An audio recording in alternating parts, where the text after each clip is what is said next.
Praise Lord. എല്ലാ പ്രിയപ്പെട്ട ദൈവമക്കൾക്കും യേശുക്രിസ്തുവിന്റെ നാമത്തിൽ ജോയ്സ് ടിവിയിലൂടെയുള്ള ഞങ്ങളുടെ സ്നേഹവും വന്ദനവും അറിയിക്കുന്നു. പ്രിയപ്പെട്ട ദൈവമക്കളെ, നിങ്ങളൊക്കെ കർത്താവിൽ സന്തോഷമായിരിക്കുന്നല്ലോ. കർത്താവ് എല്ലാവരെയും ധാരാളം അനുഗ്രഹിക്കുമാറാകട്ടെ. ഇന്ന് നമ്മോടൊപ്പം അനുഗ്രഹിക്കപ്പെട്ടതായ ഒരു കർത്താവിൻ്റെ ദാസിയാണ് തൻ്റെ ജീവിതത്തിൻ്റെ അനുഭവത്തെ ഷെയർ ചെയ്യേണ്ടതിന് കടന്നു വന്നിരിക്കുന്നത്. ചാനലിലൂടെ കടന്നു വരുന്ന ഓരോ സാക്ഷ്യങ്ങളും എല്ലാ പ്രിയപ്പെട്ടവർക്കും അനുഗ്രഹമായി തീരുന്നു എന്നറിയുന്നില്ല. കർത്താവിനെ സ്തുതിക്കുന്നു.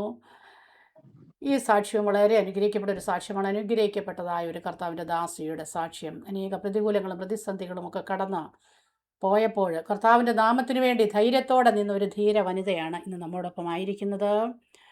ആ പ്രിയപ്പെട്ട കർത്താവിൻ്റെ ദാസിയുമായിട്ടുള്ള നമ്മുടേതായ ഈ ഒരു ടെസ്റ്റുമണി വളരെ അനുഗ്രഹിക്കമായി തീരട്ടെ. കേൾവിക്കാർക്ക് ഏറ്റവും അനുഗ്രഹമാകട്ടെ. അതിലൂടെ കർത്താവിൻ്റെ നാമം ഉയർത്തപ്പെടുമാറാകട്ടെ. പ്രിയപ്പെട്ട കർത്താവിൻ്റെ ദാസിയെ ജോയ്സ് ടിവിയിലേക്ക് ഞങ്ങൾ വളരെയധികം സ്നേഹത്തോടും ആദരവോടും കൂടെ സ്വാഗതം ചെയ്യുന്നു. Praise Lord. സന്തോഷമായിരിക്കുന്നല്ലോ. സന്തോഷമായിരിക്കുന്നു. ഓക്കെ. ഇപ്പോഴെ കേരളത്തിലാണെന്ന് അറിയാം. കേരളത്തിൽ എവിടെ നിന്നാണ് ജോയിൻ ചെയ്തേക്കുന്നത്? കേരളത്തിൽ നിന്ന് ഇരവിപേരൂരാണ് ഞങ്ങളിപ്പോ താമസിക്കുന്നത്. അവിടെ നിന്നാണല്ലേ? Okay okay. സിസ്റ്റർ ഞങ്ങളോടൊപ്പം ആയിരിക്കുന്നല്ലോ. ഒത്തിരി സന്തോഷമുണ്ട്. കർത്താവ് ധാരാളം അനുഗ്രഹിക്കട്ടെ, ബലപ്പെടുത്തട്ടെ. ജീവിതത്തിൽ ഒത്തിരി അനുഭവങ്ങളുണ്ടെന്ന് മനസ്സിലാക്കുന്നു. അതിലേക്ക് കടന്നു പോകുന്നതിന് മുന്നമേ തന്നെ നമുക്ക് ദൈവസന്നിധിയിൽ ഒന്ന് പ്രാർത്ഥിക്കാം. ഹല്ലേലൂയ. സ്തോത്രം സ്തോത്രം. പരിശുദ്ധ കർത്താവേ, നന്ദി നിറഞ്ഞ ഹൃദയത്തോടെ ഞങ്ങളെ വാഴ്ത്തുന്നു, സ്തുതിക്കുന്നു, സ്തോത്രം ചെയ്യുന്നപ്പാ. ഞങ്ങളുടെ സാന്നിധ്യം ഞങ്ങളോട് കൂടെ ഇരിക്കുന്നതിനാൽ നന്ദി കർത്താവേ. പ്രത്യേക പ്രിയ സഹോദരിക്കായി പ്രാർത്ഥിക്കുന്നു. കർത്താവ് സഹായിച്ചാട്ട്, അനുഗ്രഹിച്ചാട്ട്, കർത്താവ് നടത്തിയ വിധങ്ങളും വഴികളും കർത്താവിൻ്റെ ആ വലിയ പ്രൊട്ടക്ഷനും സ്നേഹവും ഒക്കെ ഹല്ലേലൂയ കർത്താവ് തൻ്റെ ജീവിതത്തിൽ അനുഭവിച്ചത് സംസാരിപ്പാനുള്ള കൃപ കർത്താവ് കൊടുത്താട്ട് അങ്ങയുടെ നാമം ഈ സാക്ഷ്യത്തിലൂടെ ഉയർത്തപ്പെടട്ടെ. യേശുക്രിസ്തുവിന്റെ നാമത്തിൽ തന്നെ ആമേൻ. ഹല്ലേലൂയ. സ്തോത്രം സ്തോത്രം. Praise Lord. Praise Lord. Sister Sheeja ഞങ്ങളോടൊപ്പം ആയിരിക്കുന്നതിന് ഒരു പ്രാവശ്യം കൂടെ നന്ദി പറയുന്നു. കർത്താവ് ധാരാളം അനുഗ്രഹിക്കട്ടെ. ഇനിയുള്ള സമയം ഞാൻ കർത്താവിന്റെ ദാസി ഷീജയ്ക്ക് നൽകി തരികയാണ്. അപ്പോൾ സാക്ഷ്യത്തിലേക്ക് കടക്കുന്നതിന് മുന്നമേ തന്നെ വീട്ടിൽ ആരൊക്കെയുണ്ട് ജസ്റ്റ് ഒന്ന് പരിചയപ്പെടുത്തിയിട്ട് സാക്ഷ്യം തുടങ്ങിയിട്ട്. Okay, thank you. എന്റെ വീട്ടിലെ രണ്ട് സഹോദരിമാരും ഒരു സഹോദരനാണ് ഇപ്പോൾ ഉള്ളത്. ഞങ്ങൾ 5 മക്കളായിരുന്നു. ഒരാള് എന്റെ മൂത്ത സഹോദരൻ മരിച്ചു. മാതാപിതാക്കളില്ല, ഇപ്പൊ ജീവിച്ചിരിപ്പില്ല അവര്. Okay okay. ഇപ്പൊ ഹസ്ബൻഡ് പാസ്റ്റർ, 2 കുട്ടികൾ. എന്റെ ഭർത്താവും പിന്നെ 2 കുഞ്ഞുങ്ങളാണ് ഞങ്ങൾക്കുള്ളത്. Okay sister. ഇനി സിസ്റ്ററിന്റെ ജീവിതത്തിന്റെ അനുഭവത്തെ ഷെയർ ചെയ്യാവുന്നതാണ്. Okay, thank you. Praise the Lord. ദൈവനാമത്തിന് നന്ദിയോടെ സ്തോത്രം ചെയ്യുന്നു, സ്തുതിക്കുന്നു. ജോയ്സ് ടിവിയിലെ ഒരു സാക്ഷിയായി നിൽപ്പാൻ ദൈവം എൻ്റെ ജീവിതത്തിൽ ഒരു അവസരം തന്നതിനായി ദൈവത്തിന് നന്ദി പറയുന്നു. ഈ അവസരം ഒരുക്കിയ ഈ ജോയ്സ് ടിവിയിലെ പാസ്റ്റർ തോമസ് ജോർജ് നും സിസ്റ്റർ റേച്ചൽ തോമസ് നും നന്ദി പറയുന്നു. ഈ ജോയ്സ് ടിവിയിലെ എല്ലാ പ്രേക്ഷകർക്കും എൻ്റെ ക്രിസ്തീയ വന്ദനങ്ങൾ അറിയിക്കുന്നു. ഞാന് എൻ്റെ സാക്ഷ്യം പറയുകയാണെങ്കിൽ, ഞാനൊരു ഹൈന്ദവ കുടുംബത്തിൽ നിന്നും യേശുവിനെ അറിയാനായിട്ടുള്ള ഒരു ഭാഗ്യം ദൈവം എനിക്ക് തന്നു. ഞാൻ യേശുവിനെ അറിയാനായിട്ട് കാരണം എന്ന് പറഞ്ഞാല്, എൻ്റെ പിതാവ് ഒരു മദ്യപാനിയായിരുന്നു. മദ്യപിച്ചു വന്ന് ഒരു കാരണവും കൂടാതെ എൻ്റെ മാതാവിനെ അടിക്കുമായിരുന്നു. അടിച്ച് എൻ്റെ മാതാവ് ഒരു രോഗിയായി തീർന്നു. കുടുംബത്തിൽ സമാധാനമില്ല. ദൈവത്തിന്റെ വചനത്തിൽ പറയുന്നുണ്ടല്ലോ, ഒരു വീട് നിറയെ യാഗഭോജനത്തിലും ഒരു സ്വസ്ഥതയോട് കൂടെ ഒരു കഷ്ണം അപ്പം നല്ലത് എന്ന് പറഞ്ഞതുപോലെ ഭവനത്തിന് ആഹാരത്തിന് ഒന്നിനും ഒരു കുറവില്ല, പക്ഷെ സമാധാനമില്ലായിരുന്നു. അപ്പൊ എൻ്റെ വിദ്യാഭ്യാസ കാലയളവില് ഞാന് റേഡിയോ പ്രോഗ്രാം കേൾക്കാനായിട്ട് ഇടയായി തീർന്നു. അപ്പൊ യേശു വിളിക്കുന്നു എന്നുള്ളൊരു പ്രോഗ്രാം ആയിരുന്നു അത്. അപ്പൊ ഈ 3:15 ഒരു പ്രോഗ്രാം, അത് സിലോണിൽ നിന്ന് കേൾക്കുന്ന ഒരു റേഡിയോ പ്രോഗ്രാം ആയിരുന്നു. അപ്പൊ അതില് ഞാൻ കേട്ടപ്പോ എനിക്ക് ഭയങ്കര സന്തോഷം തോന്നി. എനിക്ക് ജീവിതത്തിൽ സമാധാനം ഉണ്ടായി. അപ്പൊ ഞാൻ എന്ത് ചെയ്തു, എല്ലാ ദിവസവും ഞാൻ ഈ റേഡിയോ പ്രോഗ്രാം കേൾക്കാനായിട്ട് ഇരിക്കുമായിരുന്നു. എൻ്റെ വിദ്യാഭ്യാസ കാലയളവിൽ. അങ്ങനെ ഞാൻ ഇരിക്കുമ്പോൾ ഒരു ദിവസം എനിക്കിത് കിട്ടിയില്ലെങ്കിൽ എനിക്ക് ഭയങ്കര നിരാശയായിരുന്നു. അങ്ങനെ ഞാൻ ആ സമയം തീരുന്നത് വരെ ആ റേഡിയോ ഇതിന്റെ ബാൻഡ് കറക്കിക്കൊണ്ട് ഇരിക്കും. ആ സമയങ്ങളിലെല്ലാം ഞാൻ നിരാശപ്പെട്ട് പിന്നെ ഓഫ് ചെയ്ത് ഇരുന്ന സമയങ്ങളൊക്കെ ഉണ്ടായിട്ടുണ്ട്. എന്റെ സ്കൂൾ വിദ്യാഭ്യാസ കാലം കഴിഞ്ഞു. പിന്നെ ഞാൻ +2 പഠിക്കുന്ന സമയത്താണ്, പ്രീ ഡിഗ്രിക്ക് ഞാൻ പഠിക്കുന്ന സമയത്താണ് എൻ്റെ പിതാവ് ഈ ലോകത്തു നിന്ന് മാറ്റപ്പെട്ടു. അങ്ങനെ എൻ്റെ വിദ്യാഭ്യാസം അവിടെ മുടങ്ങി. ഞാൻ ടൈപ്പ് പഠിക്കാനായിട്ട് പിന്നെ പോയി തുടങ്ങി. ടൈപ്പ് ലോവറും ഹയറും കഴിഞ്ഞു. അങ്ങനെ ഇരിക്കുമ്പോഴാണ് എൻ്റെ വീടിന്റെ അടുത്ത് ഒരു സെയിൽ ടാക്സിന്റെ കണക്ക് എഴുതുന്ന ഒരു സഹോദരൻ ഉണ്ടായിരുന്നു. ആ സഹോദരൻ അവിടെ ചെന്ന് ചോദിച്ച് പിന്നെ അവരുടെ ഓഫീസിൽ ഞാൻ കണക്കെഴുത്തനായിട്ട് പോയി തുടങ്ങി. അപ്പോൾ ഇതിന്റെ ഇടയ്ക്ക് എൻ്റെ രണ്ടാമത്തെ ചേച്ചി, മൂത്ത ചേച്ചിയുടെ വിവാഹം കഴിഞ്ഞ് ചേച്ചിയെ പ്രസവത്തിന് കൊണ്ടുവന്ന സമയത്തായിരുന്നു എൻ്റെ പിതാവ് മരിച്ചത്. അപ്പൊ രണ്ടാമത്തെ സഹോദരി ഒരു കമ്പനിയിൽ ഒരു ജോലിക്ക് പോകുന്നുണ്ട്. അപ്പോ അവിടെ നിന്ന് ഒരു പുസ്തകം എനിക്ക് കൊണ്ടുവന്നു. അത് KP യോഹന്നാൻ എഴുതിയ ദൈവത്തെ കളിപ്പിച്ച പുള്ളി എന്നുള്ളൊരു പുസ്തകമായിരുന്നു. അപ്പൊ എനിക്ക് അന്നൊന്നും അറിയില്ലായിരുന്നു ആത്മീയത്രയുടെ കാര്യങ്ങൾ. അപ്പൊ ഈ പുസ്തകം ഞാൻ വായിച്ചപ്പോ അതിൽ ദശാംശത്തെ കുറിച്ചാണ് പറഞ്ഞിരിക്കുന്നത്. അപ്പൊ എനിക്ക് ഇവിടെ നിന്ന് ആദ്യ മാസം എനിക്ക് ലഭിച്ചിരിക്കുന്നത് 100 രൂപയാണ്. അങ്ങനെ ഞാൻ എന്ത് ചെയ്ത്, ഈ പുസ്തകം വായിച്ചപ്പോ എനിക്ക് തോന്നി ദൈവത്തിനെ കൊടുത്താൽ ദൈവം അനുഗ്രഹിക്കും എന്നുള്ള അതിന്റെ ആ ചിന്തയിൽ ഞാൻ എൻ്റെ വീടിന്റെ അടുത്ത് ഒരു അമ്മച്ചിയുണ്ട്. ആ അമ്മച്ചിയുടെ വീട്ടിൽ അമ്മച്ചിയുടെ അടുത്ത് ഞാൻ ഈ 10 രൂപ കൊണ്ടുകൊടുക്കും. അങ്ങനെ മാസം മാസം പിന്നെ കുറച്ചൊക്കെ കൂട്ടി തുടങ്ങി പൈസ. അങ്ങനെ ഞാൻ ഈ അമ്മച്ചിക്ക് ഈ ദശാംശം കൊടുക്കുമായിരുന്നു. അങ്ങനെ ഇരിക്കുമ്പോ പിന്നെ ഞാന് ഈ പോട്ട ആശ്രമത്തിലത്തെ ഒരു മാസിക എനിക്ക് കിട്ടി. വചനോത്സവം മാസിക കിട്ടിയപ്പോ അതില് എന്തോ ഈ രോഗികളെ സൗഖ്യമാക്കുന്നു എന്നുള്ള ഒരു ഇത് വായിച്ചപ്പോ എനിക്ക് തോന്നി എൻ്റെ മാതാവിനെയും കൂട്ടി അങ്ങോട്ട് പോയാല് എൻ്റെ മാതാവിന് സൗഖ്യം ലഭിക്കുമെന്നുള്ളൊരു വിശ്വാസം എൻ്റെ ജീവിതത്തിൽ കടന്നു വന്നു. അങ്ങനെ ഞാൻ എൻ്റെ മാതാവിനെയും കൂട്ടി ഒരു ദിവസം ഞാൻ പ്രാർത്ഥനയ്ക്ക് കടന്നുപോയി. അതുപോലെ ഞാൻ വേറൊരു ദിവസം എൻ്റെ വീടിന്റെ അടുത്തുള്ള എൻ്റെ റിലേറ്റീവ്സ് ഒരു ചേച്ചീനെയും കൂട്ടിയിട്ട് ഞാൻ അങ്ങനെ ഈ പ്രാർത്ഥനയ്ക്ക് കടന്നുപോയി. അവിടെ ചെന്നപ്പോ പിന്നെ ഞാനൊരു തീരുമാനം എടുത്തു. ഞാൻ ഇനി അമ്പലത്തിൽ പോകില്ല, പൊട്ടുതൊടില്ല, അങ്ങനെ ആഡംബരമായിട്ടൊന്നും ജീവിക്കില്ല. ഇങ്ങനെ ഞാൻ അങ്ങനെ ഒരു തീരുമാനം എടുത്തതിന്റെ പ്രകാരം എനിക്ക് വചനത്തെ കുറിച്ചൊന്നും അറിയില്ല, ഞാൻ പ്രാർത്ഥിക്കൂല. ഈ പുസ്തകം, ഇങ്ങനെയുള്ള പുസ്തകങ്ങളൊക്കെ വായിക്കുമായിരുന്നു, വചനോത്സവം പുസ്തകമൊക്കെ വായിക്കുമായിരുന്നു. അങ്ങനെ ഞാന് ഇങ്ങനെ ഇരിക്കുന്ന സമയത്ത് പിന്നെ ഈ ഇങ്ങനെ ഒരു തീരുമാനം എടുത്തതിന്റെ പ്രകാരം എനിക്ക് എൻ്റെ മാതാവിന് പിന്നെ, അല്ലെങ്കിൽ എൻ്റെ മാതാവിനെ മാസം മാസം ഹോസ്പിറ്റലിൽ അഡ്മിറ്റ് ചെയ്യുന്ന ഒരു പ്രവണത ഉണ്ടായിരുന്നു. പക്ഷെ ഞാൻ ഈ തീരുമാനം എടുത്തതിന്റെ പ്രകാരം എൻ്റെ മാതാവിന് പിന്നെ ഹോസ്പിറ്റലിൽ അഡ്മിറ്റ് ചെയ്യേണ്ടതായിട്ട് അങ്ങനെ വന്നിട്ടില്ല.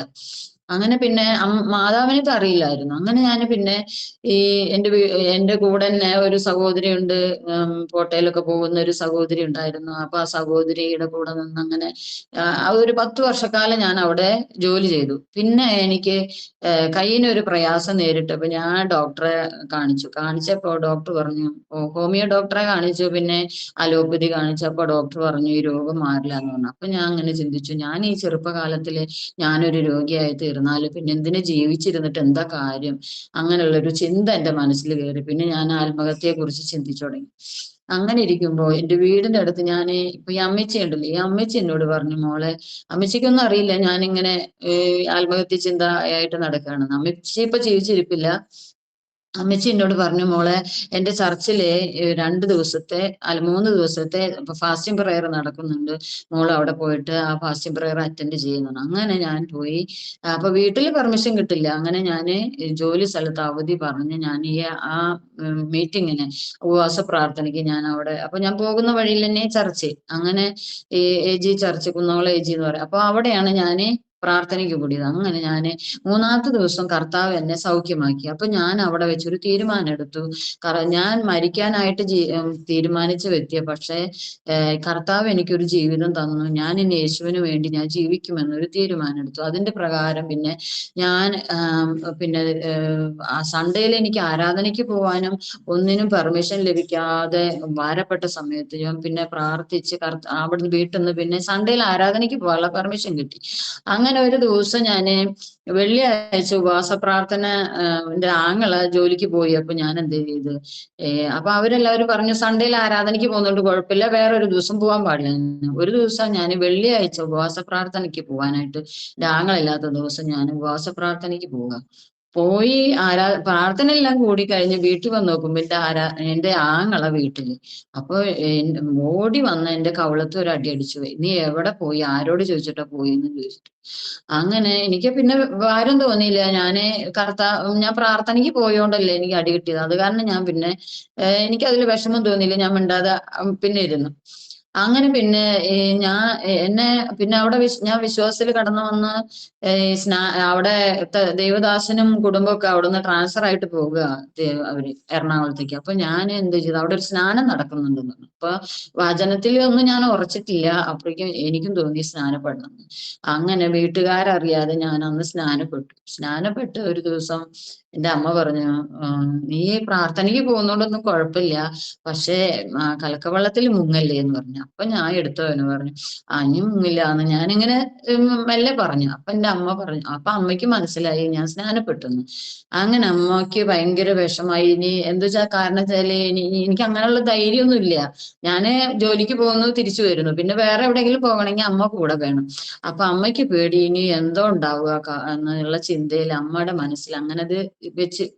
അങ്ങനെ ഒരു ദിവസം എന്റെ ആങ്ങളുടെ കൂട്ടുകാരെല്ലാവരും മദ്യം വാങ്ങി കൊടുത്തിട്ട് എന്നെ ഇവളെന്തിനാ ഇങ്ങനെ നടക്കുന്നത്, മാലയും കമ്മലെല്ലാം ഊരിയിട്ട് എന്തിനാ ഇങ്ങനെ നടക്കുന്നു എന്നൊക്കെ പറഞ്ഞ് ഇവനിങ്ങനെ കൂടുതൽ ഇങ്ങനെ പ്രസ് ചെയ്തു തുടങ്ങി. അങ്ങനെ ഒരു ദിവസം എനിക്ക് വളരെയധികം എന്റെ അമ്മയ്ക്ക് മരുന്ന് വാങ്ങാനായിട്ട് ഞാൻ പോകുന്ന സമയത്ത്, നീ എവിടെ പോകുന്നു, ഇവിടുന്ന് എവിടേക്കും പോകില്ല എന്നിട്ട് എന്റെ സാരിയുടെ തലയെല്ലാം പിടിച്ച് ഞാൻ നടക്കുന്ന സമയത്ത് അങ്ങനെ ഇവൻ മദ്യപിച്ച് വന്നിട്ട് പിന്നെ പിടിച്ചു വലിയായി. അങ്ങനെ പെട്ടെന്ന് എന്റെ സാരിത്തുമ്പ് കിട്ടിയ കാരണം പിന്നെ ഞാൻ അങ്ങനെ പിടിച്ചു വലിച്ച് അങ്ങനെ ഓടി രക്ഷപ്പെട്ടു വന്നു. അന്ന് ഞാൻ തിരിച്ചു വരുമ്പോ എങ്ങനെ ഇനി വീട്ടിൽ കയറും എന്നുള്ള ഭാരത്തിൽ. അപ്പൊ ചർച്ചിൽ ഞാൻ ഇങ്ങനെ പറഞ്ഞു, എനിക്ക് ഇങ്ങനെ പ്രശ്നങ്ങളൊക്കെ ഉണ്ട് വീട്ടില് എന്നൊക്കെ പറഞ്ഞ് അവര് പ്രാർത്ഥിച്ചു തുടങ്ങി. പിന്നെ വന്നിട്ട് ഞാൻ പിന്നെ വീട്ടിൽ കയറാനൊരു നിവൃത്തിയില്ല. ഇവൻ എങ്ങനെയും കിടന്നാലല്ലേ വീട്ടിൽ എത്താൻ പറ്റുള്ളൂ എന്ന്. അങ്ങനെ ഞാൻ പിന്നെ വീടിന്റെ പുറകി വശത്തു കൂടെ പോയി അടുക്കളയുടെ ഭാഗത്ത് കൂടെ കയറി ഞാനൊരു കൊടയുടെ മറവിൽ ഇങ്ങനെ മറഞ്ഞിരുന്നു. ഇനി അവൻ ഉറങ്ങട്ടെ എന്നുള്ള ചിന്തയില്. അങ്ങനെ പിന്നെ ഉറങ്ങിക്കഴിഞ്ഞപ്പോ അമ്മ വന്നിട്ട് പിന്നെ ആഹാരമൊക്കെ എടുത്തെന്ന് ഞാൻ പിന്നെ ആഹാരം കഴിച്ചങ്ങനെ. പിറ്റേ ദിവസം പിന്നെ കുഴപ്പമൊന്നുമില്ല, കുടിച്ചു കഴിഞ്ഞാൽ പ്രശ്നമുള്ളൂ. അങ്ങനെ പിന്നെ ഞാൻ പിന്നെ ഈ ജോലി അവിടുന്ന് പിന്നെ റിസൈൻ ചെയ്തു. പിന്നെ വീട്ടിൽ തന്നെ നിന്നു. അങ്ങനെ ഇരിക്കുമ്പോ പിന്നെ ഞാൻ ഇങ്ങനെ പ്രയാസം പിന്നെ വേറൊരു ദിവസം പിന്നെ അടിക്കാനും ഇതിനൊക്കെ വന്നപ്പോ പിന്നെ ഞാൻ ചർച്ചിൽ തന്നെ ഇങ്ങനെ പറഞ്ഞു, എങ്ങനെയെങ്കിലും വീട്ടിൽ നിന്ന് എനിക്ക് അവിടുന്ന് രക്ഷപ്പെടണം. ഞാനിവിടെ നിന്നാല് ഞാനും നശിക്കും, എന്റെ കുടുംബം നശിക്കും. അതുകൊണ്ട് എനിക്ക് എങ്ങനെയെങ്കിലും ബൈബിൾ കോളേജിൽ പോയി പഠിക്കണം, ബൈബിളിനെ കുറിച്ചൊരു ഗ്രാഹ്യം കിട്ടണം എന്നുള്ള ഒരു ചിന്തയില ബൈബിൾ സ്കൂളിൽ പോകണം എന്നുള്ള ഒരു ചിന്ത വന്നത്. അങ്ങനെ ഞാന് അവിടെ പ്രാർത്ഥനയിൽ വെച്ച് അപ്പോഴേക്കും വേറെ ദേവദാസന കുടുംബം വന്ന്. അങ്ങനെ അവിടുന്ന് ഞാന് പിന്നെ എനിക്ക് വീട്ടിൽ നിന്ന് ഇറങ്ങേണ്ടതായിട്ട് വന്നു. അങ്ങനെ ഞാന് പോയി ബൈബിൾ കോളേജിൽ പഠിക്കാനായിട്ട്. അപ്പോ പോകുമ്പോ എന്റെ ആങ്ങളെ എഴുതി വെക്കാൻ പറഞ്ഞു. എനിക്കിവിടെ എന്റെ പേരിലൊക്കെ അന്ന് ആ ഭൂമിയായിരുന്നു. അപ്പൊ അവര് പറഞ്ഞു, ഇതില് എഴുതി വെക്കണം എന്ന് പറഞ്ഞു. എനിക്കിവിടെ യാതൊരു അധികാരവും ഇല്ലെന്ന് എഴുതി വെച്ചിട്ട് പോണം എന്നൊക്കെ പറഞ്ഞു. അങ്ങനെ പിന്നെ ഞാൻ വീട്ടിൽ നിന്ന് ഉണ്ടായത്. അങ്ങനെ പിന്നെ ബൈബിൾ സ്കൂളിൽ പോയി അവിടെ പഠിച്ചും കൊണ്ടിരിക്കുമ്പോഴാണ് സിസ്റ്ററെ പ്രൈസിലോട് വീട്ടിൽ നിന്ന് ഇറങ്ങാൻ ഈ ഉപദ്രവം കൊണ്ടാണോ അതോ വീട്ടുകാർ?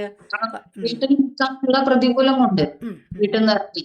അന്ന് വടി എല്ലായിടത്താണ് അവനെ ഇറങ്ങാനൊക്കെ പറഞ്ഞ് അങ്ങനെ ഇറങ്ങിയതാ. പിന്നെ ഞാൻ ഇവിടെ വന്നു. പിന്നെ വീട്ടിൽ പോകുമ്പോ എന്റെ അമ്മയ്ക്ക് ഞാനൊരു കത്ത് അയക്കും, ഞാൻ ഇവിടെ സുഖമായിരിക്കുന്നു, അമ്മ അവിടെ സുഖമായിരിക്കുന്നു എന്ന് ചോദിച്ചൊരു കത്ത് മാത്രം, മറുപടിക്കുള്ള അഡ്രസ് ഒന്നും കൊടുക്കില്ല.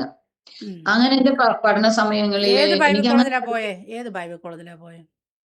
ഞാൻ ഇവിടെ ആത്മീയാത്ര അന്ന് തിരുവല്ലായിലോ? മഞ്ഞാടിയില് തിരുവല്ല മഞ്ഞാടിയില്. അങ്ങനെ ഇവിടെ ആത്മീയാത്രയിൽ ഞാന് അവിടെ 2 വർഷം ഞാൻ DTH എടുത്ത്. പിന്നെ 1 വർഷത്തെ അവിടെ ഇതുണ്ടായിരുന്നു. അങ്ങനെ ഇന്റേൺഷിപ്പിന് അവിടെ നിന്ന് പിന്നെ ഞാൻ വിചാരിച്ചു, കർത്താവെ ഞാനിനി എന്ത് ചെയ്യും, എവിടെ പോയി ഞാൻ ഇനി നിൽക്കും, എനിക്ക് വീട്ടിൽ പോകാൻ പറ്റില്ലല്ലോ. അങ്ങനെ ഞാൻ ഒത്തിരി ഭാരപ്പെട്ട സമയങ്ങളിൽ, അതുപോലെ തന്നെ പഠിക്കുന്ന സമയങ്ങളിലും ഒത്തിരി കഷ്ടതയിൽ കൂടെ ഞാൻ എന്നെ കടന്നു പോയിട്ടുണ്ട്. രോഗമായിട്ടും പിന്നെ സാമ്പത്തികമായിട്ട് ആരും ഒന്നും തരാനില്ലല്ലോ, അങ്ങനെയുള്ള പ്രയാസങ്ങളിലൂടെ എല്ലാം കടന്നു. പക്ഷെ കർത്താവ് ആ സമയങ്ങളിലെല്ലാം എൻ്റെ ആവശ്യങ്ങൾ അറിഞ്ഞ് എല്ലാം ദൈവം എനിക്ക് ആവശ്യമുള്ളതെല്ലാം തന്ന് ദൈവം എന്നെ ആ പഠന കാര്യങ്ങളിലെല്ലാം ദൈവത്തിന്റെ കൂടെ. പക്ഷെ എനിക്ക് പഠിക്കാനായിട്ട് എനിക്ക് വല്ലാത്ത പ്രയാസങ്ങളൊക്കെ ഉണ്ടായിരുന്നു. എന്നെ ഞാനിവിടെ പോകുന്നതിന്, ഇവിടെ വരുന്നതിന് മുമ്പ് തന്നെ എൻ്റെ വീട്ടിലുള്ളവർ, എൻ്റെ മൂത്ത ചേച്ചിയുടെ ആൾക്കാർ, കുടുംബങ്ങളൊക്കെ എന്നെ തിരിച്ചു പിടിച്ചു കൊണ്ടുപോകാനൊക്കെ ഉള്ള നല്ല കാര്യങ്ങളെല്ലാം ചെയ്യുമായിരുന്നു. പക്ഷെ കർത്താവിന്റെ ഒരു വിളിയും തെരഞ്ഞെടുപ്പും ഉള്ളത് കൊണ്ട് ദൈവം എന്നെ ഇതുവരെ ദൈവത്തിന്റെ കൃപയാലെ തിരിച്ച് മടങ്ങി പോകാനായിട്ട് ദൈവം അനുവദിച്ചില്ല.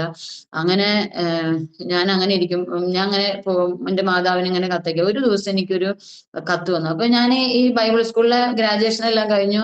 എനിക്ക് അവിടെ തന്നെ ആത്മീയാത്രയില് ഫോളോ അപ്പിന്റെ മിനിസ്ട്രിയില് എനിക്ക് ആദ്യം എന്നെ ഡാറ്റ എൻട്രിയുടെ വർക്ക് ചെയ്യാനായിട്ടാണ് വിളിച്ചിട്ടുണ്ടായിരുന്നത്. അങ്ങനെ ഞാൻ അവിടെ ഡാറ്റ എൻട്രിയുടെ വർക്ക് ചെയ്തുകൊണ്ടിരിക്കുമ്പോൾ തന്നെ ഞാൻ അങ്ങനെ കത്തയക്കും,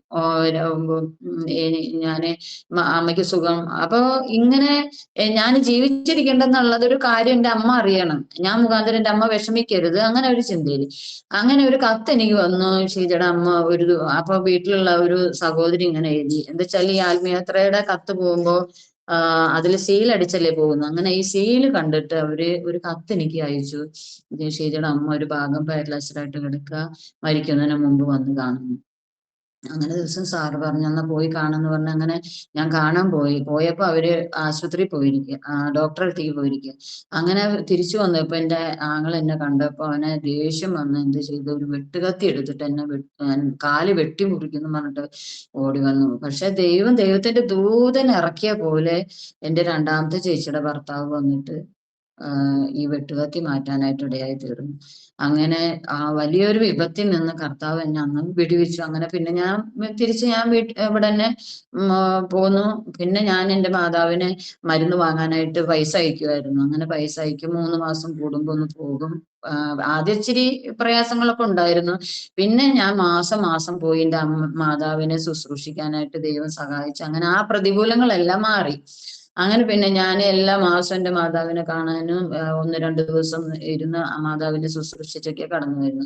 അങ്ങനെ ഒരു 10 വർഷത്തോളം ഞാനിവിടെ ആത്മീയാത്ര ഫോളോ മിനിസ്ട്രിയിൽ ഉണ്ടായിരുന്നു. അങ്ങനെ കത്തുകൾക്ക് മറുപടി കൊടുക്കാനും ഫോൺ കോൾ അറ്റൻഡ് ചെയ്യാനും കൗൺസിലിംഗ് സെക്ഷനിലൊക്കെ ആയിട്ട് ഞാൻ അവിടെ ഇരുന്നു. പക്ഷെ വളരെയധികം പ്രതികൂലങ്ങളിലൂടെ ഞാൻ കടന്നുപോയി. പക്ഷെ ആ കഷ്ടതയിൽ കൂടെ അന്ന് ദൈവം ആ കഷ്ടതയിൽ കൂടെ ഞാൻ കടന്നുപോയപ്പോൾ ദൈവം എനിക്ക് കഷ്ടത സഹിക്കാനുള്ള വരം ലഭിച്ചിരുന്നു. അത് കാരണം എനിക്ക് ഞങ്ങള് ഈ 2023 ഞങ്ങളെ ജയിലിൽ അടച്ചപ്പോ ആ ജയിൽ വാസം എനിക്ക് പിറുപിറുക്കാതെ നിൽക്കാനായിട്ട് ദൈവം ഇടയാക്കി. അങ്ങനെ 2011 ഞാൻ ഈ ആത്മീയാത്രയിൽ നിന്ന് ഞാൻ റിസൈൻ ചെയ്ത്, എൻ്റെ വിവാഹത്തിന്റെ കാര്യങ്ങളൊക്കെ ശരിയായപ്പോഴാണ് ഞാൻ പിന്നെ അവിടുന്ന് റിസൈൻ ചെയ്ത് പോരുന്നത്. അങ്ങനെ ഞാൻ റിസൈൻ ചെയ്ത് 2014 ഞങ്ങളുടെ വിവാഹം കഴിഞ്ഞു.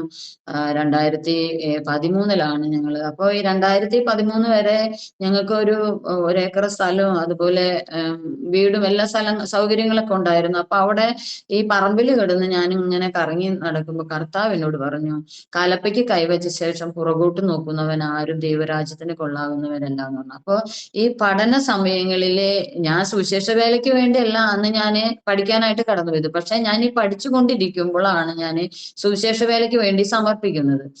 അങ്ങനെ അപ്പൊ ഇങ്ങനെ കർത്താവ് എന്നോട് പറഞ്ഞു. അപ്പൊ ഞാൻ പറഞ്ഞു, കർത്താവ് ഞായറാഴ്ച ഞങ്ങൾ മെഡിക്കൽ മിഷനിൽ പോയിട്ട് രോഗികളെ സന്ദർശിച്ച് അവർക്ക് പ്രാർത്ഥിക്കാനും അവരോട് സുവിശേഷം പറയാനൊക്കെ റൈറ്റ് കൊടുക്കാനൊക്കെ പോകുന്നുണ്ട്. പക്ഷെ അതുകൊണ്ടൊന്നും തൃപ്തിയാവുന്നില്ല.